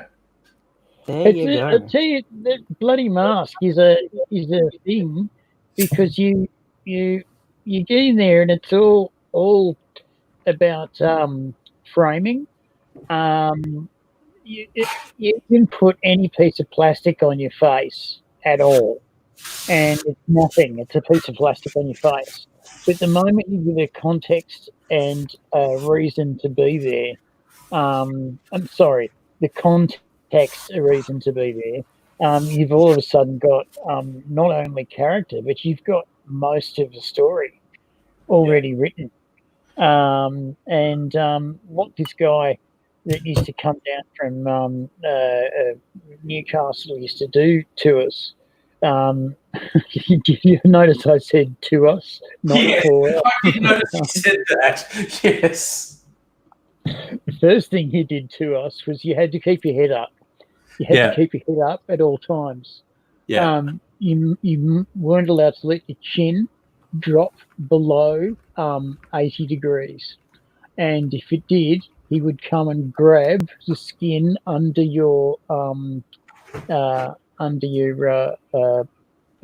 throat there and yank it up. And that became painful after the first time. And after an afternoon, you started to not do it much anymore. Oh, hello. That was a funny noise. That was my phone. Sorry, it was Oh, very directly under my microphone. It sounded like recorder work there. Is it Well, yours? I have a medication app, and it was just telling me to take my meds. So As a reminder, nice. yeah. Okay, I'm gonna go special. Even though I'd normally be going to bed now, fuck it. It's Saturday night and it's Andrew WK's birthday, so it's party hard time. I'm now going to make a rum sour with this really tasty overproof rum that I've got here. So it's like 69%, eh? 69. Nice. No. So this is another one I saw on a YouTube channel. The guy has a channel called Booze on the Rocks. He's a Canadian, and I don't hold that against him. But it's funny because he always talks about things. It's just hilarious. He's got this North American accent, but it's got all those little Canadian twangs in it, like saying Canadians are great. I've lots of friends who are Canadians. Abigail, Yeah. you and I are going to have the sexual intercourse. And then Okay. afterwards, we're going to have Okay. a big, long talk about the Canadians. Okay. Right? So when I say the sexual intercourse and it sounds non-threatening, then we know that having the long, hard talk about the Canadians means that there's a problem. So I want you to go away and have a big think about what you've done and what you've said, right? And then you can come out of the corner when you think you know what you've done, and then we'll be on our knees to Jesus, and then you can go home when you think you can unfuck your situation with the Canadians. Thanks, Abigail. Right. Sorry, Andrew. What were you saying, mate? Okay. That was I'm in shock. yeah, I know. That was very left field. All my Canadian friends are great people, so I don't know where that comes from. When you shake with an egg white, like I'm doing here, as I used to say, you've got to be careful because the egg white mixing with citrus is essentially cooking the egg white a little bit, and it's emulsifying and releasing a lot of gases, and it tries to force its way out of the shaker, which is why I had to go and wash my hands before because they were sticky because egg white sort of pushed its way out of the shaker. So I just got to put an ice cube in again. Abigail, look, I'd apologise for AZ, but I actually don't take any responsibility for him. So it's just, it's just a. Fucking, how can you? I don't. I mean, I'm fucking not on drugs tonight, and look at my behaviour.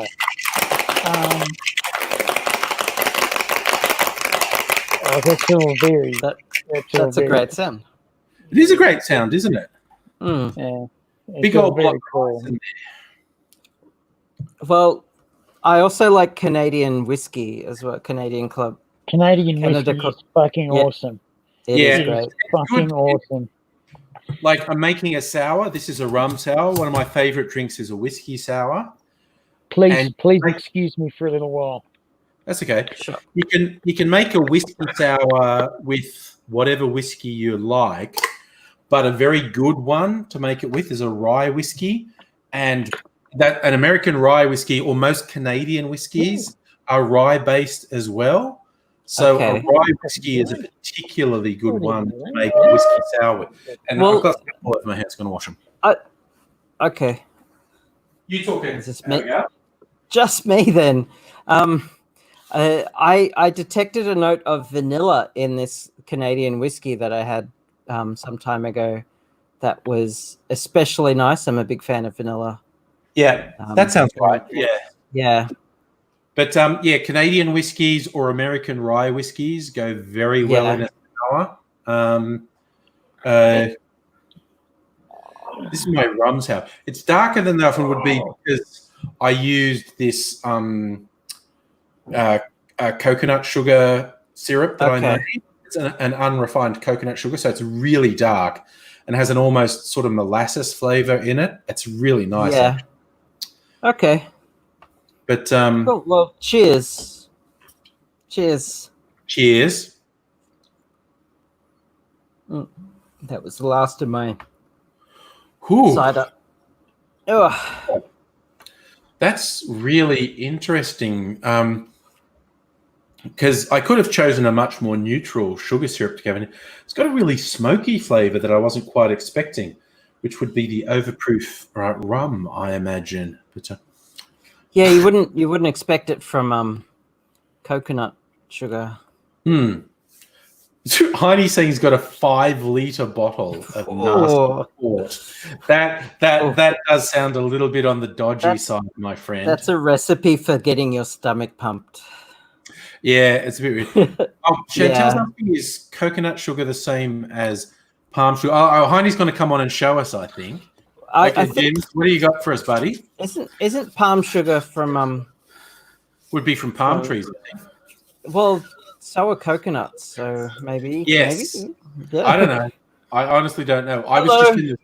Hey, Heine, show us your big bottle of port. That is a... Oh, my God, it's one of those bottles. Yes. Oh, I'm getting bad echoes in my end. I might have to. turn off YouTube or mute YouTube. Okay, well, I'm not getting an echo from you. It might I'm just not be... getting it either. It's because I had 2 tabs open. Yeah, that's right. Okay, cool. Yeah. So Oh, let's get this. Yeah, we're good enough like that. Oh, my God. I don't yeah. like it. I've gone off alcohol recently, so I'm not sure. I might have one now just for old time's sake. But yeah, That is a lot of port. it's called That's Golden pretty Oak Fortified Wine Tawny. Do you know what Tawny means? Tawny. That's often used in port. I've got a tawny port there. I'll look it up. What does tawny mean in port?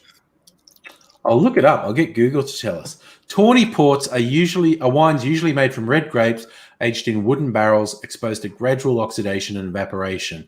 When a port's described as tawny without an indication of age, it's a basic blend of wood-aged port that's spent time in wooden barrels, typically at least 3 years. So tawny means aged in wood barrels, basically. Yes, Stella, you are correct. Tawny is a color. Tawny is an orange-brown color. In relation to port, it means aged in a wood barrel. Peter's been drinking Johnny Walker Black Label. Very sophisticated. Nice.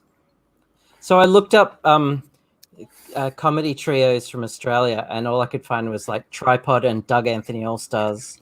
Yeah, they're the big The latter I've seen live, and yeah, back in the day they were pretty cool. Yes, I saw Back them in the back 90s. in their very early days. Yeah, They were quite the phenomenon in the early 90s. for sure. Yeah.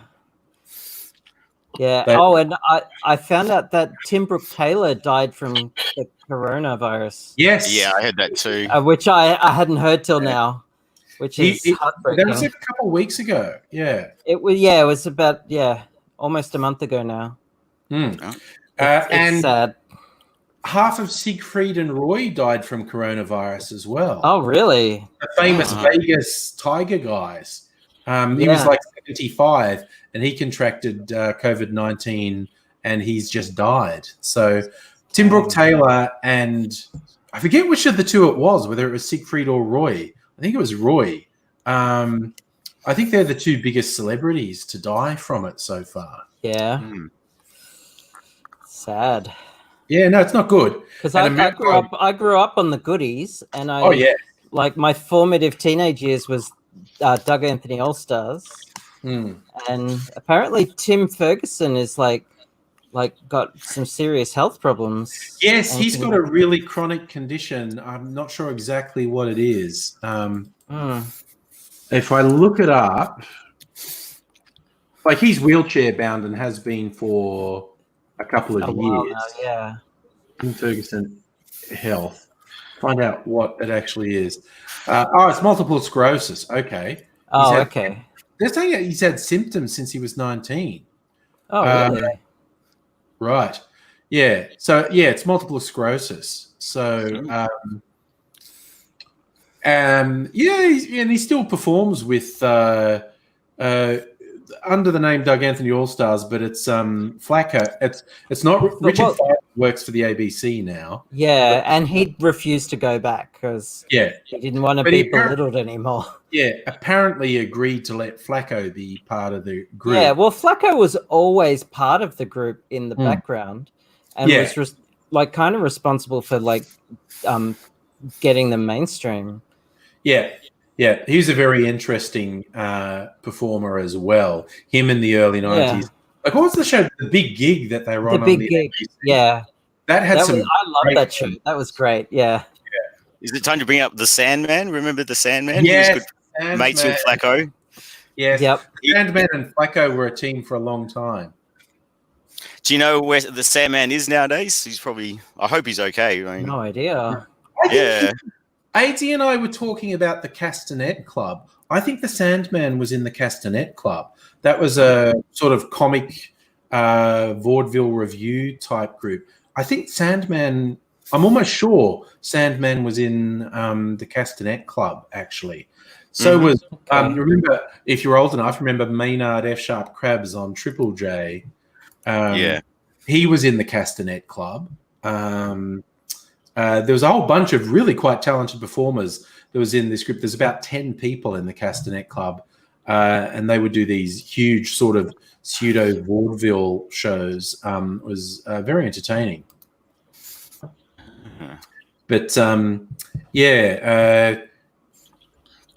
God, I was just about to say, don't want to say anything bad about Tim Ferguson, but Jesus, I've heard some bad stories about him.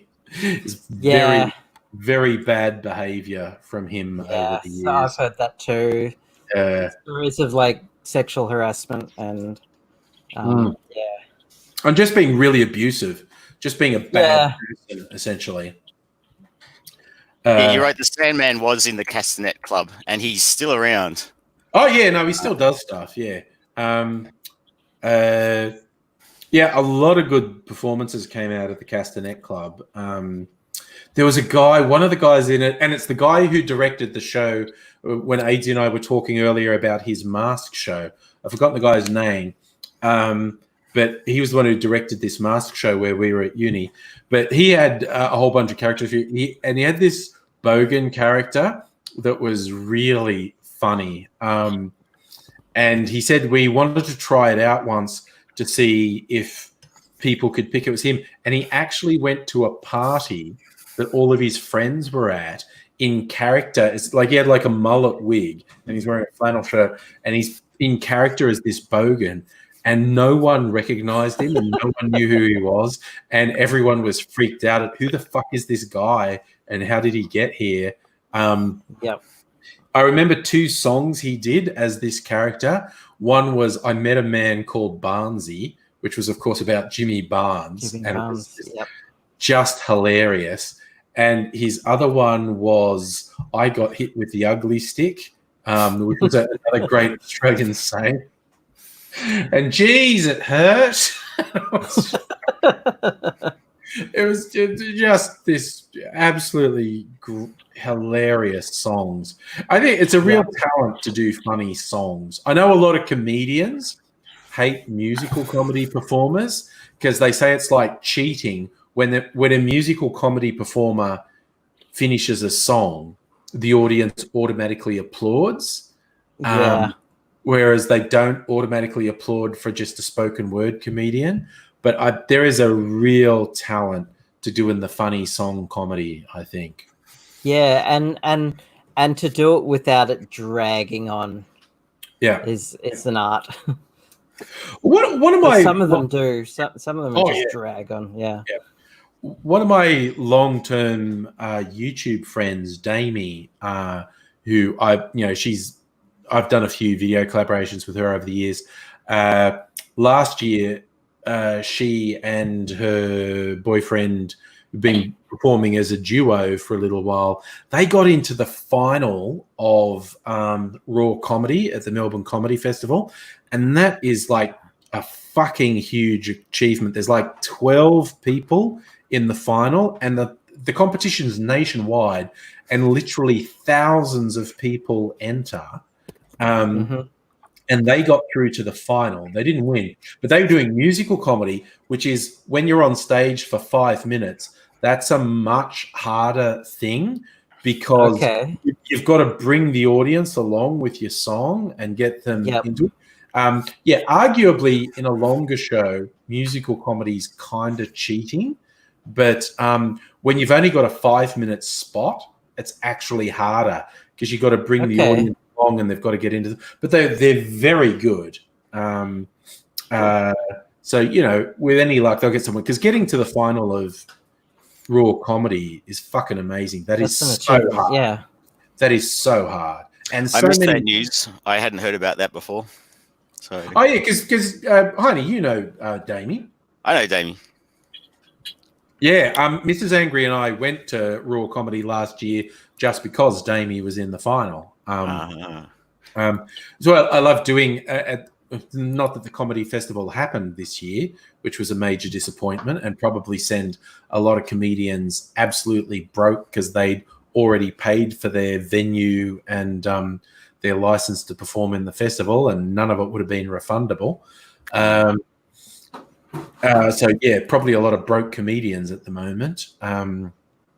Arts generally are going to suffer really fucking badly. Although, I mean, the government, the Victorian government's kind of putting a little bit of money in, and there are live stream performances of musicians going on. But and some of the local councils are handing out arts grants for established artists. So if there are any out there, check out your local council. That's a good tip. Yeah. Because the arts are suffering right now, and the arts are what bring, like, all the music that you listen to, all the books you read, all the paintings you see are the soul of society. So how's everyone surviving in isolation? Reading, listening to music, watching TV shows, watching movies. It's the fucking art, people. It's the only thing that's keeping us sane is the fucking art. Yeah. Is the what? Sorry? The arts. Don't dare say the arts aren't important. The arts is what's keeping us alive at the moment. The arts is what's keeping us sane. But they're not making enough new arts. Like Walking Dead had to can their last episode of the season because they just couldn't post-process it. Yeah. The final season of The Walking Dead's not going to air until after all the restrictions are lifted and they can actually finish post-production. But live performers, musicians, comedians, actors, classical performers, none of them can do anything. And that's fucking crippling. Oh my God. And because everyone's like picking up new hobbies, art supplies are scarce. I'm going into my local art store on Brunswick Street, and it's just I can't pick up any oil colors anymore. There's some very few acrylic colors I can find, and yeah, it's ridiculous. Yeah, sweet. Sorry, just going to say goodnight to Addie. He's all tired. He's going to go to bed. Good night. Right. Yeah, but the weird things that have run out, like say that you don't think about it ahead of time, but as soon as you find out it's run out, you go, oh, that makes sense. Soy milk. Sorry, what was that? Soy milk, sorry. Yeah. But we went through phases where, all sorts of milk was rare. Flour, you still can't get yeast. Yeast is really hard. Because everyone's doing yeast starters. Yeah. And every time I get surprised by something and but it makes sense. Because I actually started working from home about a week or two before everyone did. And I just went like, I want to get a new monitor to connect to my work laptop and set up a different workstation. Went into Officeworks and they'd sold 80% of their stock of monitors. And I went, what? Yep. And I thought, that makes sense. Everyone's doing it. And I happened to mention it on social media. I just went to get a monitor and they sold 80%. And someone replied, yeah, try getting a fucking webcam. Yeah. Yeah. Tell me about it. Lucky for Abigail, I had a spare one. I traded mine a bit earlier. But, yeah. And it's the exact model I was looking to buy as well. And I was like thinking, oh God, I'm gonna have to spend like $200-300 on this. It was ridiculous. Webcams have shot up in price. Yeah. If you can find them. If you can find one. Yeah. And it's like ahead of time, I didn't realize that would happen. But after the fact, I went, oh, yeah, that makes sense. Yeah, like saying art supplies. Oh, yeah, that makes sense. And, like white goods, especially when people were paranoid about food shortages, everyone was buying freezers because they were buying a heaps of food and freezing. So, Harvey Norman's going, oh, look, we're selling more freezers than ever. Oh, God, I hate that guy. I never buy from Harvey. Nah, Jerry Harvey's scum. He's a scumbag. Yeah, he didn't want anything to close during the crisis, and he didn't care who died. He just wanted to keep making money. I think he went on record saying that on national television. Yeah. And even the 60 Minutes person who was interviewing him was like, "You realize what a piece of shit that makes you sound, right?" Yeah. He doesn't care. Yeah. I'm not saying I want him to get the Rona and Poppy's clogs, but I'm not saying it, is what I'm saying. Yeah. It's like the old saying, I would never wish death upon anyone, but there are a few people whose obituary I would smile at. Oh, Pete's going to join us. Pete! Hey. Hi there. Can you hear me all How you right? doing, man? Yeah, we can hear you. Not too bad. There you go. Good to see you, man. Yeah, I thought I'd just pop in, say hello, give a excellent. Good to hear from you, face man. to the name. So, yeah, that's what it's all about. I mean, it's party night, party hard. So we all want to join together. The Yes.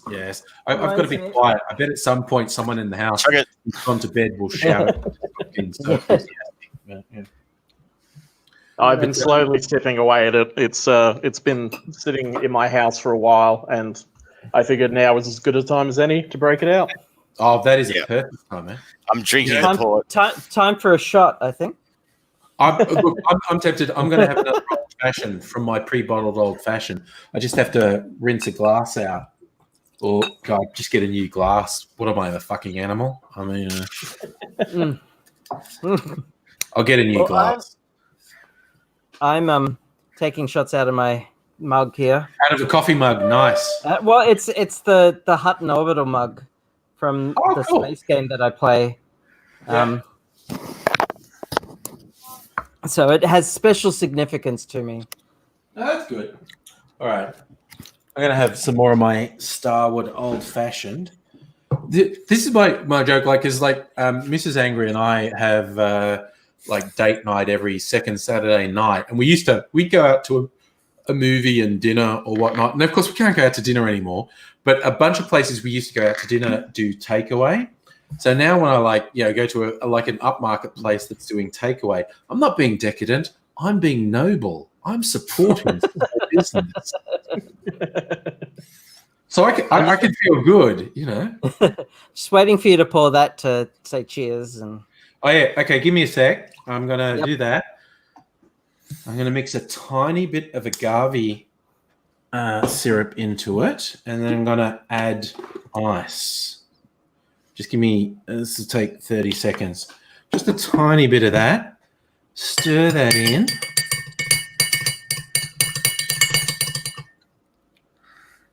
And I need to get a Bluca ice. This one. Let's do this. Wait, we're all watching you. huge block of ice from my big ice cube trays. All right. Good people of the internet, charge your glasses and cheers, one and all. Cheers. Cheers. Cheers. And for the mug. For the mug.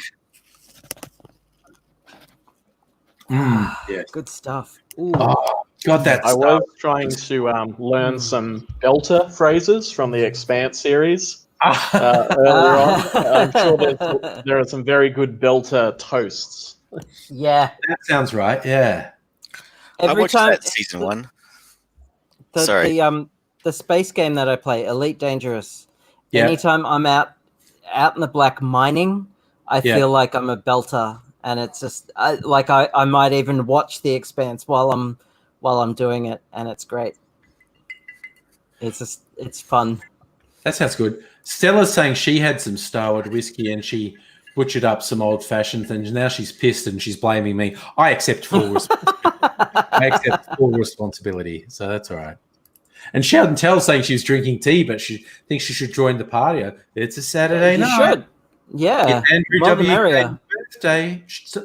Got to party hard. I'd play the Better party than a hard, Zoom party.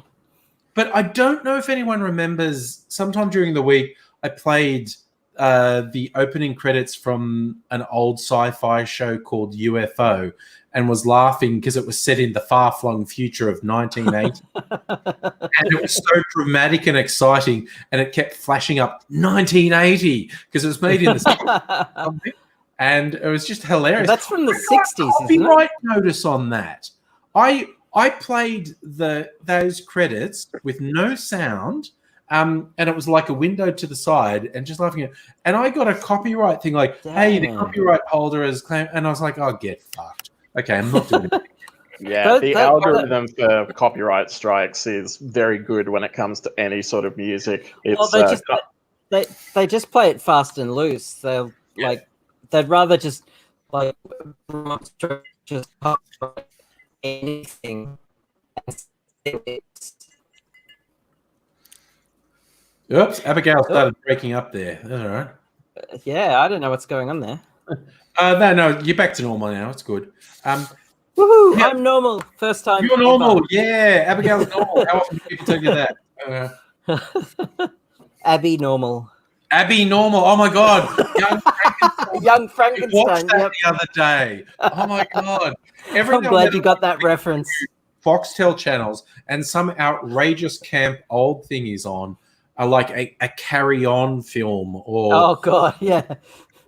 There's a channel that keeps playing Carry On films, and every time one's on, I've got to watch at least a little bit of the Carry On film because that's just fucking hilarious. A friend of mine linked me to Police Squad. That was on YouTube. That was a very old Leslie Nielsen series. Yeah, that was so good. That show was just phenomenally good. Funny story, the network pulled it because it was too funny. And they thought that people wouldn't get half the jokes. Yeah. And they thought that their audience was just so dumb that they wouldn't get it, or that just a joke after joke, they didn't have time to relax for more jokes. And the network pulled it because it was literally too funny. Yeah, and it's ridiculous. We could have had like several seasons of Police Squad, but they turned the rest of it into the Naked Gun movies. Yeah, which were also good. Yeah, they were. That's his trouble. Ahead of his time. Absolutely. in the current modern, multi-streaming platform thing, something like Police Squad would run for 10 seasons. Yeah. And if they dare pulled it now, there'd be a campaign about it. Yeah, a fan campaign like Brooklyn Nine-Nine, for example. Yes, that was cancelled for like less than 24 hours. Sorry, I love Laura's saying when your audio broke up, Abigail, it did kind of sound like you were an auto-tune rapper. It was pretty good.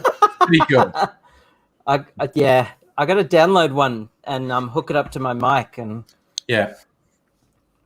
Oh my God, AD's doing the falling asleep standing up thing. That's what it is. Is he okay? No.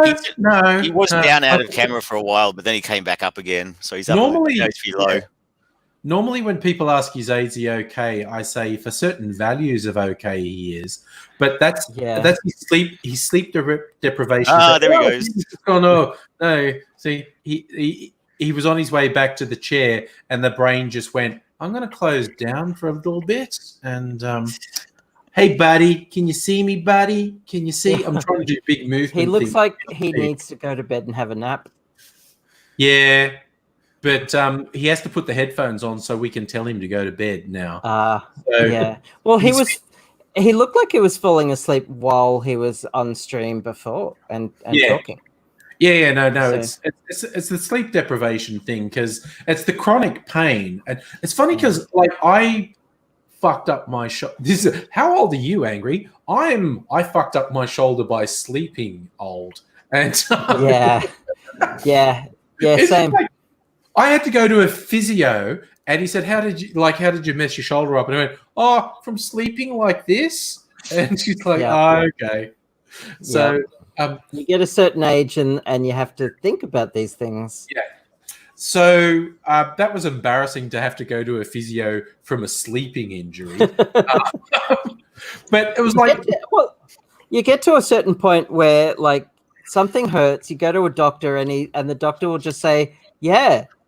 That's your life now. You're old." Yeah, joint walk it off. It's And, but it's kind of sad. Yeah, the physio was really good, and it did work and stuff. But I was a typical guy, and I didn't seek help for months, and to the point where the pain was so bad I couldn't sleep. I was in so much pain. And this is what AZ has in every joint every day. Because he had rheumatoid arthritis, every single joint in his body had this crippling pain every waking minute. And you can see he's struggling with fatigue at the moment. Yeah. I have chronic fatigue. And fibromyalgia. So when I'm not, so I mean, that looks really bad. He looks like he really needs some help there getting to bed. No, his bed's just off to the side. What he needs to do is he's literally in a one-room apartment. He needs to put his headphones on, and we all say, "Go to bed, you fuck." He'll get here eventually. Yeah, you can see there's this weird. He's half conscious, half asleep, and again, people go, "What is on drugs?" And as he says, kind of yes, he does have some prescription anti-anxiety meds that make him a bit drowsy, but this is sleep deprivation. What's happening to him now is sleep deprivation. Annette, boss of the house, is at his parents' place. So there's no one to slap ADSy about physically there and say, So what we need to hope for at this minute is he eventually makes his way to sit in his chair and put his headphones on, and we go, "What are you doing, you idiot? Go to bed." Wait, I should get my phone and text him. That's a good idea. The irony of us watching him on stream and having to text him. Yeah. Okay. We'll see if this works. I will text him and say, I'll do it all caps to try and get his attention. Go to Ned. Okay. That's bad. I mistyped it. It's go to Ned. And, well, Ned will be happy. yeah, Ned I would must be admit, happy. I never imagined that you would ever send a text message that wasn't in all caps, just being angry Aussie.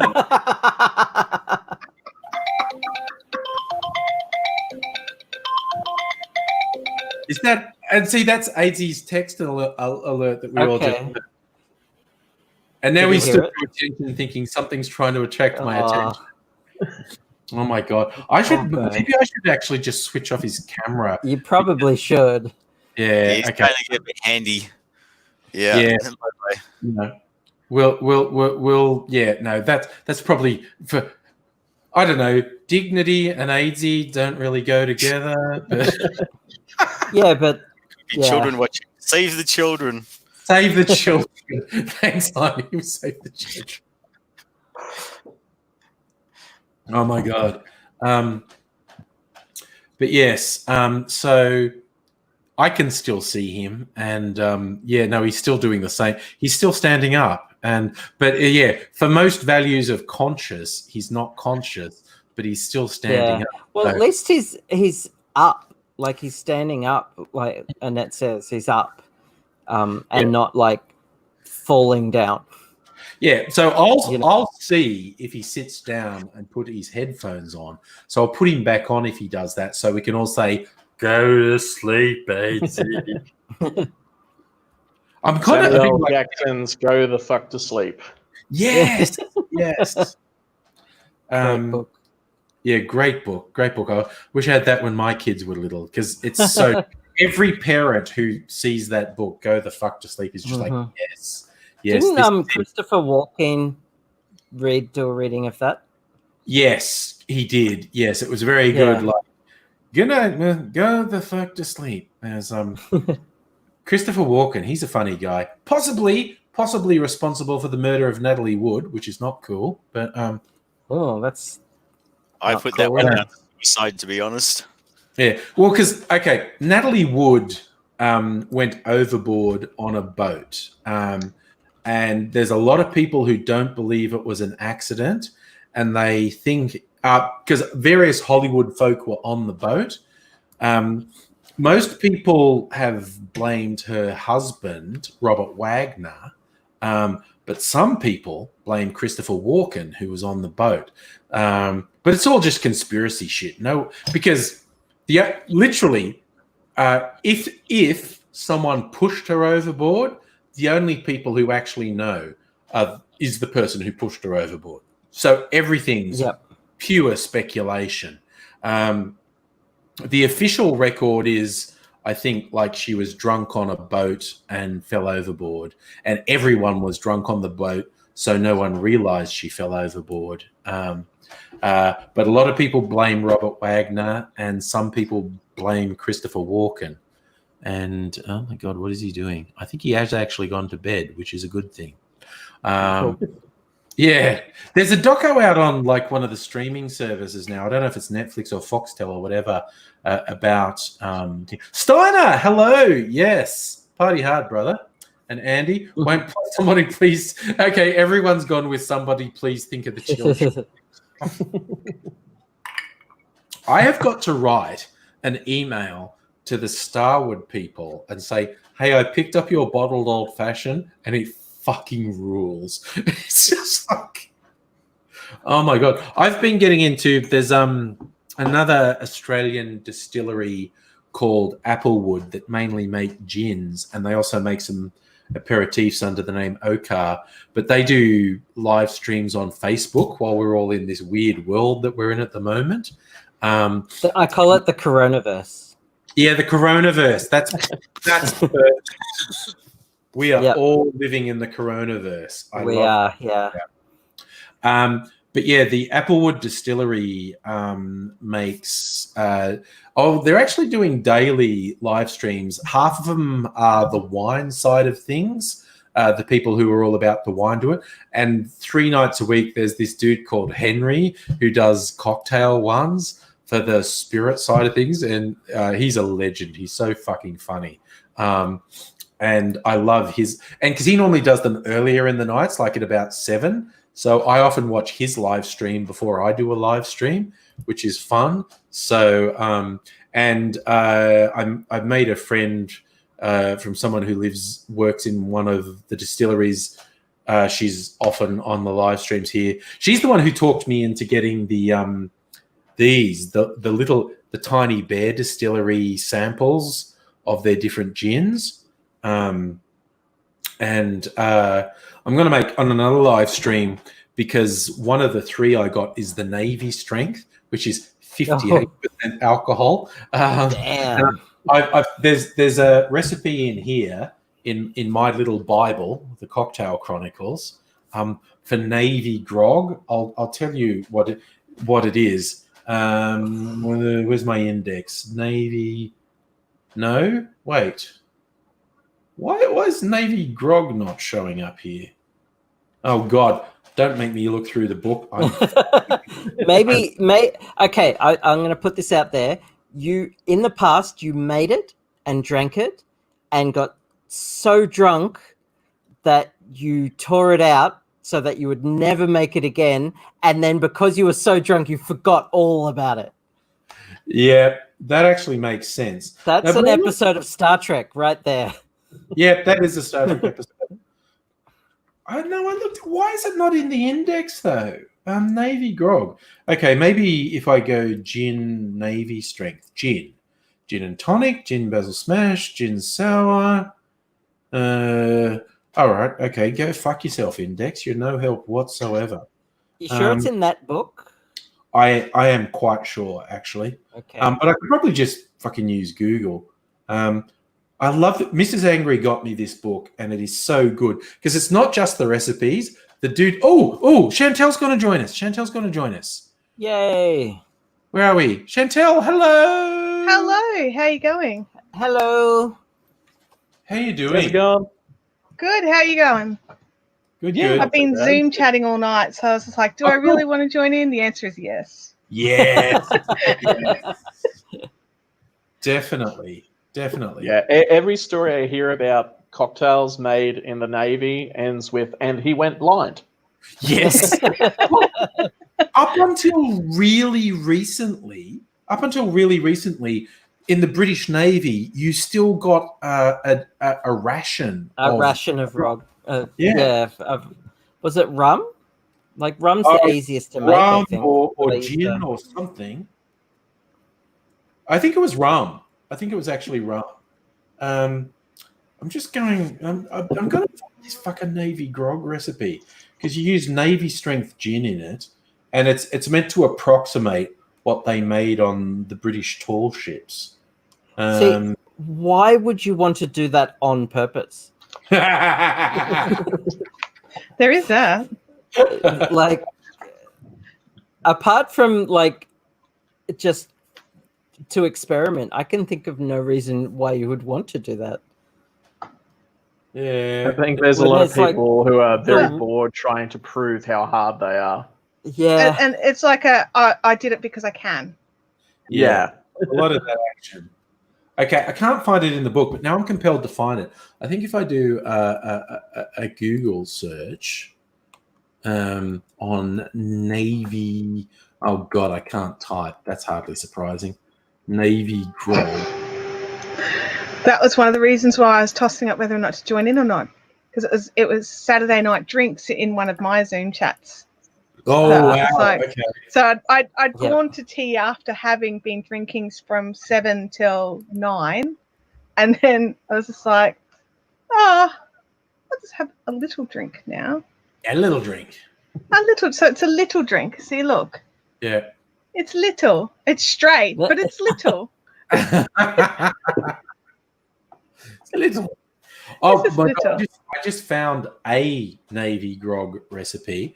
It's Uh-oh. different, but it's pretty intense. It's like Bacardi light rum, like a shot of Bacardi, a shot of an 8-year-old rum, a shot of Navy rum. So this is all rum rather than gin. Then a quarter shot of pimento dram, some sugar syrup, honey syrup, grapefruit juice, lime juice. That's pretty deadly. It's not. That's like their that's like their vitamin C medication. It was. That's where the limey tag came from. That Oh, they really? realized Yeah. people who were at sea for a year got scurvy, so they would give them lime juice to give them vitamin C, and to make it easy to go down, they'd mix it with rum or gin. Because lime juice isn't that fun to drink on its own. No, not really. No. And this is also where you get gin and tonic from, because quinine was an anti-malarial and tonic water was based around quinine. And Well, they added quinine into tonic water so the Brits in India would take their stupid quinine, which they wouldn't take. So they made it part of their daily booze ration. Yeah. And they literally had a ration. So, okay, the ones I'm finding online are all rum-based recipes, which makes sense because it's all about sailors, and sailors are all about rum. Okay, I'm looking at it. AZ definitely went to bed, which is a big fucking plus. Yeah. Awesome. Good to hear. Yeah, that's good to hear. He has survived. There was definitely a Navy grog recipe in this book, and now I'm having trouble finding it. And it's only partly because I'm having trouble seeing straight. So Only partly to do with that. Cheers. the names of these drinks are just so good, though. A bitter Giuseppe. Who wants to have a bitter Giuseppe? Dang. Someone really didn't like Giuseppe that week. No, they're a bit down on Giuseppe. No, a bitter Giuseppe is 2 ounces of Cina, which is an Italian Amaro, 1 ounce of Capano Antica Formula Vermouth, so that's a very dry vermouth, lemon juice, and bitters. Oh my God. So it's a fuck ton of a really bitter Amaro. Then it's a really Bitters. vermouth and a lemon juice and bitters. So that's why we call it a bitter Giuseppe, because that is a really bitter drink. That is a really bitter drink. Oh, dear. The names are so good. It's like Northern Spy, a penicillin. Oh, that's a modern classic. The penicillin. That's what everyone's drinking in the fucking coronavirus. Maybe if I have a penicillin cocktail, it'll correct. That's not how that works, No, unfortunately. Yeah. Not really. Because I don't think I'll have anaphylaxis from the cocktail. Not yeah. There's actually Also, penicillin doesn't work against viruses anyway, so It's it's bacteria. It's an antibacterial. antibacterial. Yeah. Yep. Soap apparently erodes virus walls, so that's why they want you to wash your hands with real soap. Oh, and that's why I was So- supposed to eat it and soap- inject with bleach. That's right, of course. Sorry. Soap erodes every cell wall. It's a it's a surfactant. It's a surface active agent, and it binds with the lipid membrane of any cell. I Okay, thought so you said he'd gone to bed. I thought he had. I just put him back, but he's still. You can see he's standing up. He's asleep. sit the fuck down, AZ. Is he standing leaning up. on a chair? He's going to fall. Oh I God! don't I watch him don't want fall. the world to see that.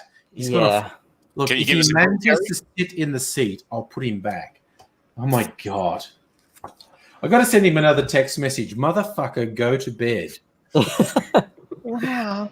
He's hardcore. He's like, I'm staying awake. Oh, he refuses to. The reason he is still alive is he refuses to listen to medical diagnoses that say he should be dead.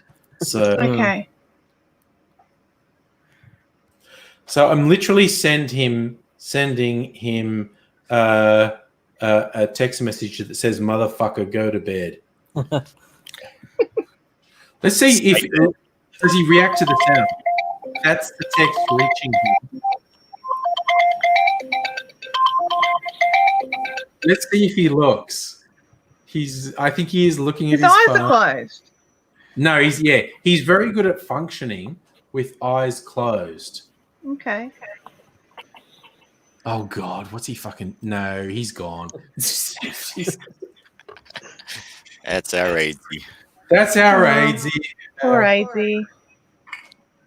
It's like he refuses. Like seriously, he's dealt with a level of medical fucking maladies that most people would just lie down and go, "That's cool, I'm dead." That's what's happening. Yeah. now. Yeah. So he went to because he goes to a place called the Pain Clinic, which I think is hilarious because it Is that sounds the like one at St. Vincent's Hospital?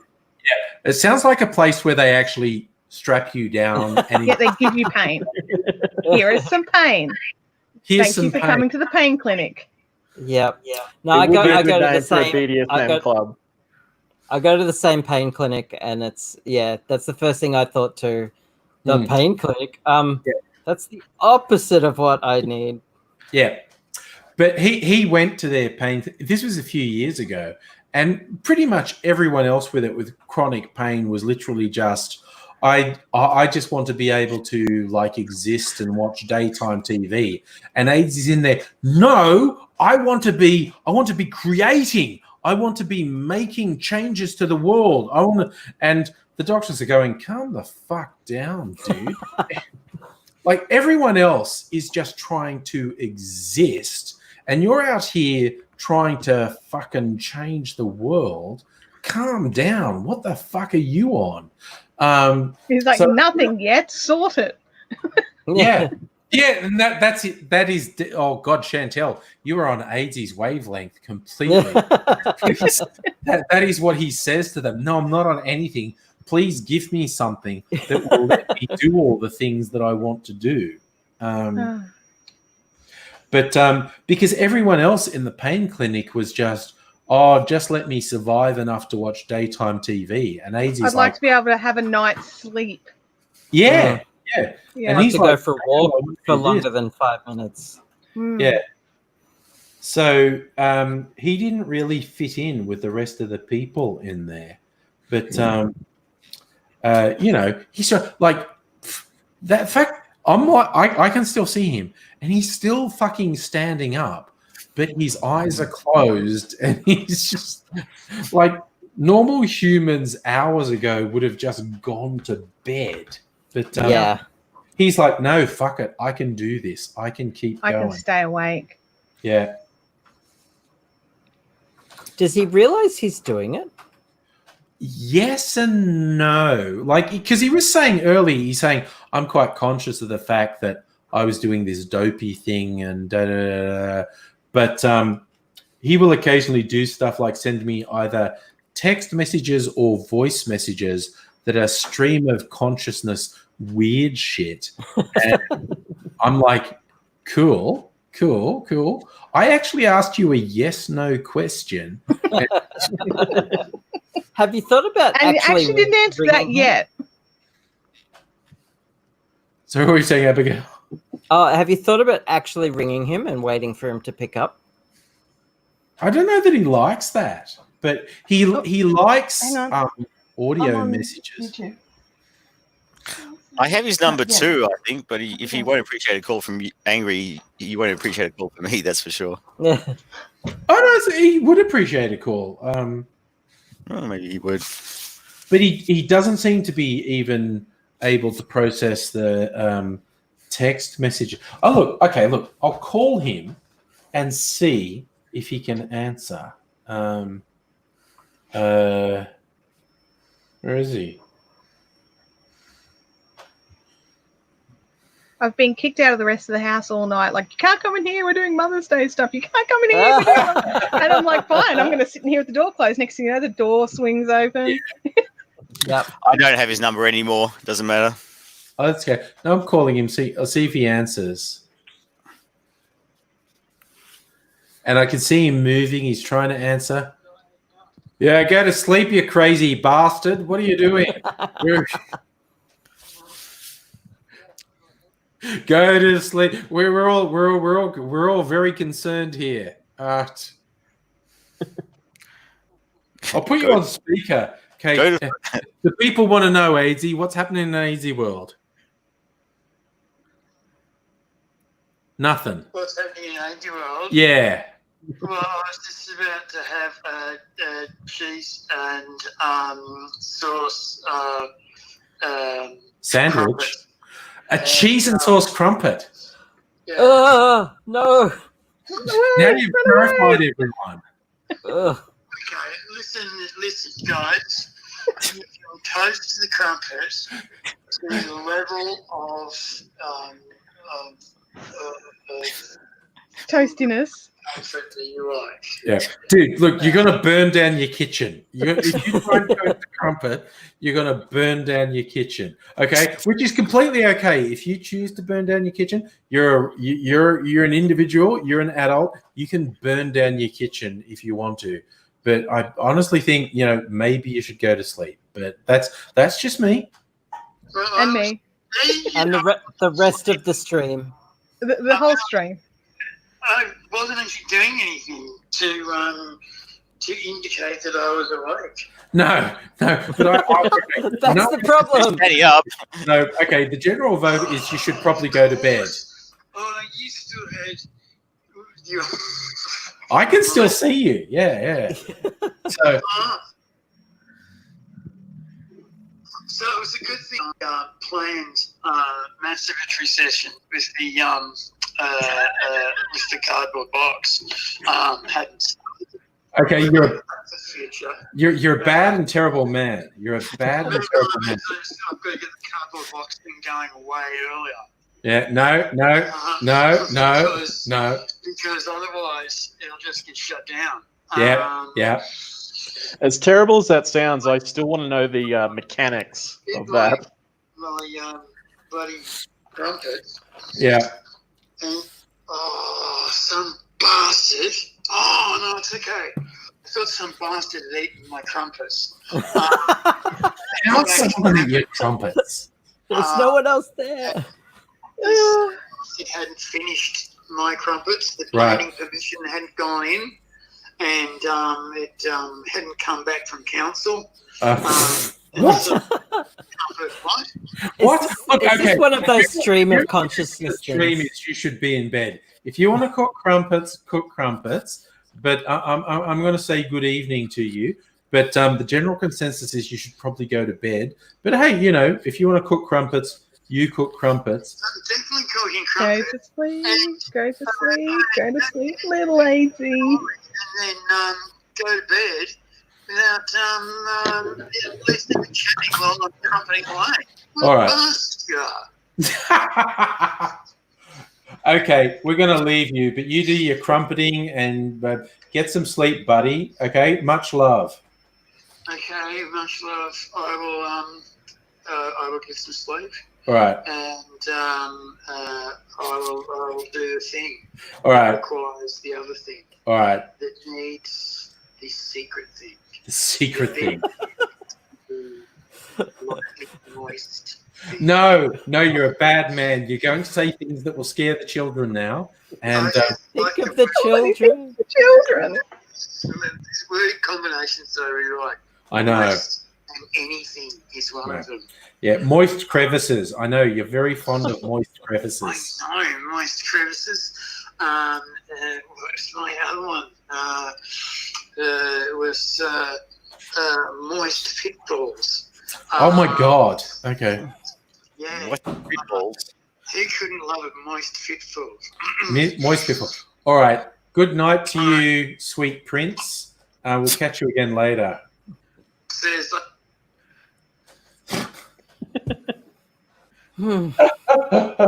Oh my God. Okay. Moist crevices. If I ever need someone to name a band, I want AIDSy to name my band. Oh, he's so good at naming things, like naming cocktails.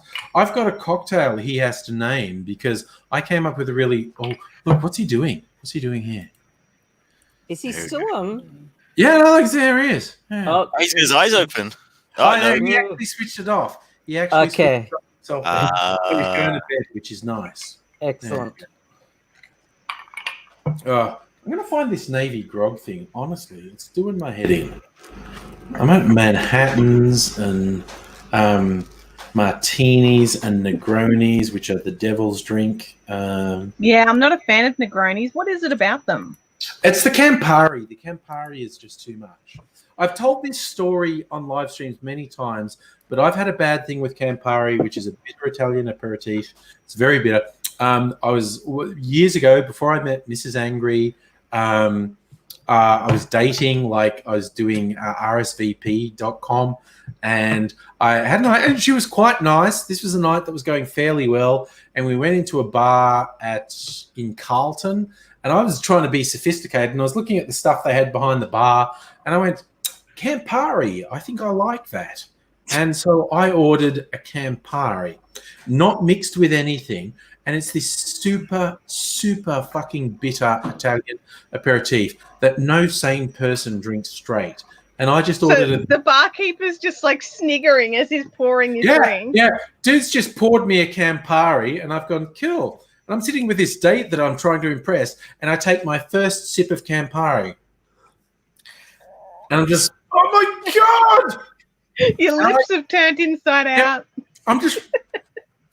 And I can't admit I've just and you're like, this is a good bottle. Yeah. I can't admit I've just ordered something that I really don't like. Because what sort of dickhead orders something they don't like?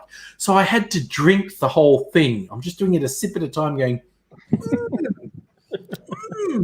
Will my taste buds ever return?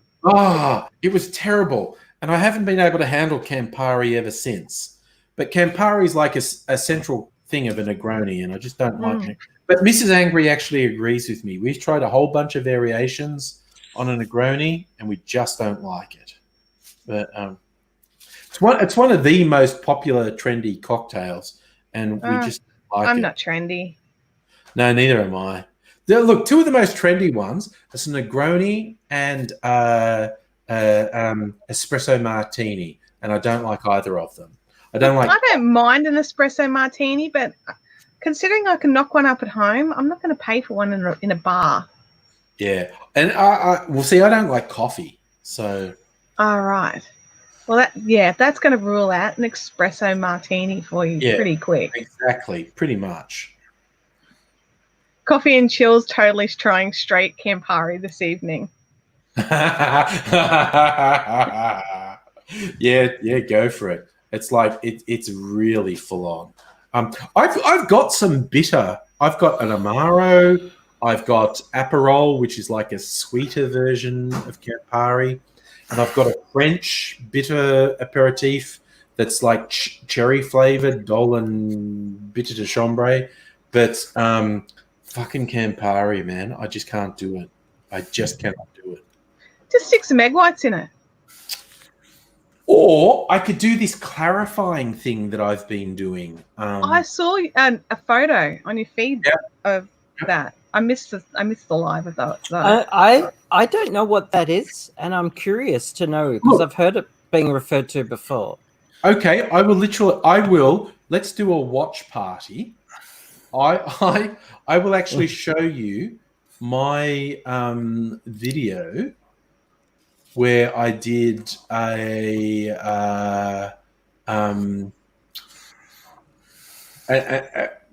honestly a fairly amazing milk clarified drink. Angry cocktails.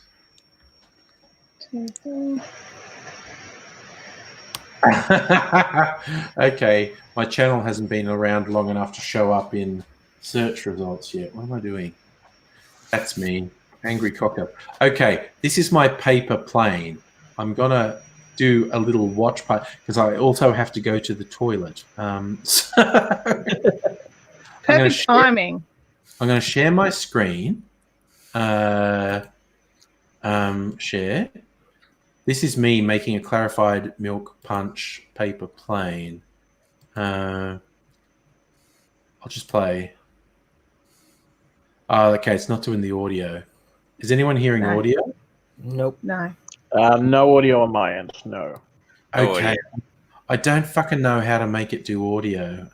Is there an option in this share screen section to be able to add audio? Oh no, fuck it. It wasn't working. But yeah, basically, it's the milk clarifying process is absolutely surreal because it's so simple. You need an acid content, so a citrus juice is a good one, and heaps of cocktails have citrus in them. either lemon juice or lime juice or pineapple juice or orange juice. Is pineapple a citrus or is it just acidic? It's just acidic. It's acidic. Yeah.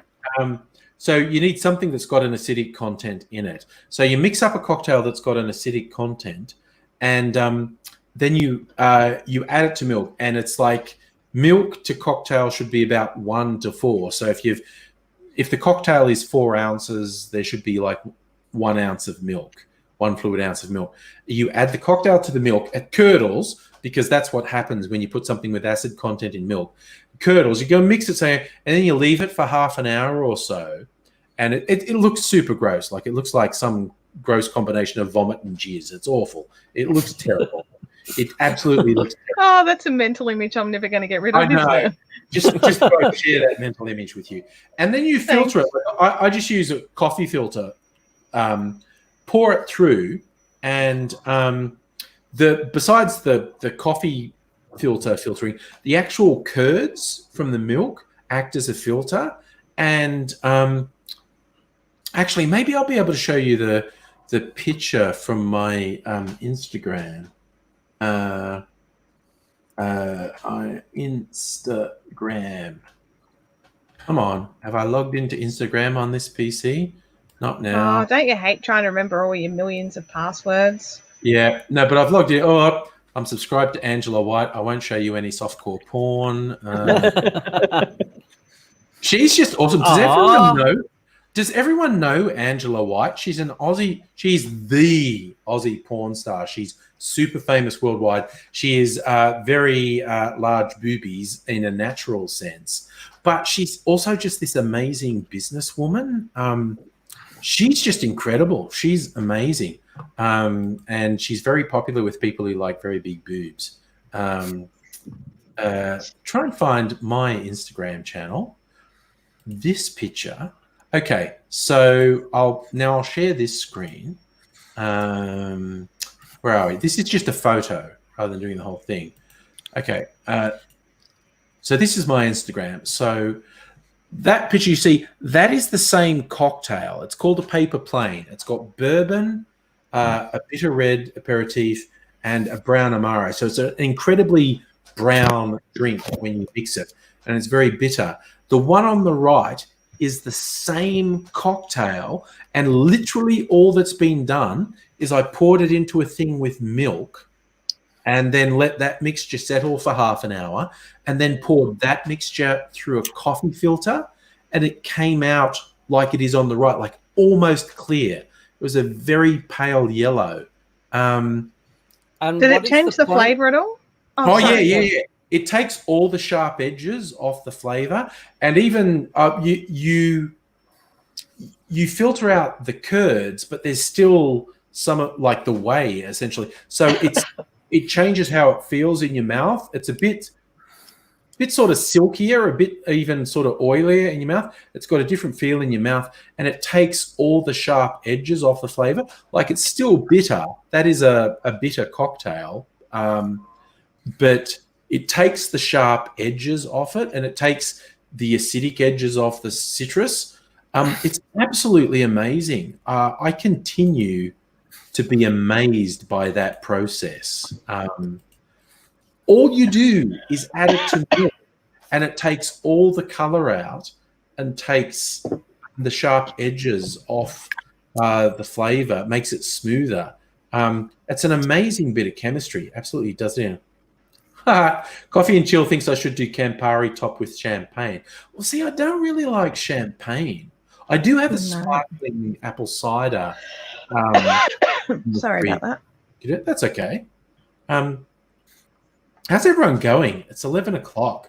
Is everyone still keen to keep going? I'm going to bail just because I know I'm going to be harassed quite early in the morning. Yeah, because and me staying up late's no excuse to be a grumpy mum on Mother's Day. It's your Mother's Day. Yes. Yeah. Okay. I looked up Angela White's Instagram. Yeah. And I can't remember the last 5 minutes of conversation. Okay, I'll do I'll do the share screen again. Where are we? Share Share screen. Chrome tab. Instagram. So yeah, that's Angela White, and she is beautiful. But she's also an amazing person. She's also she's beautiful.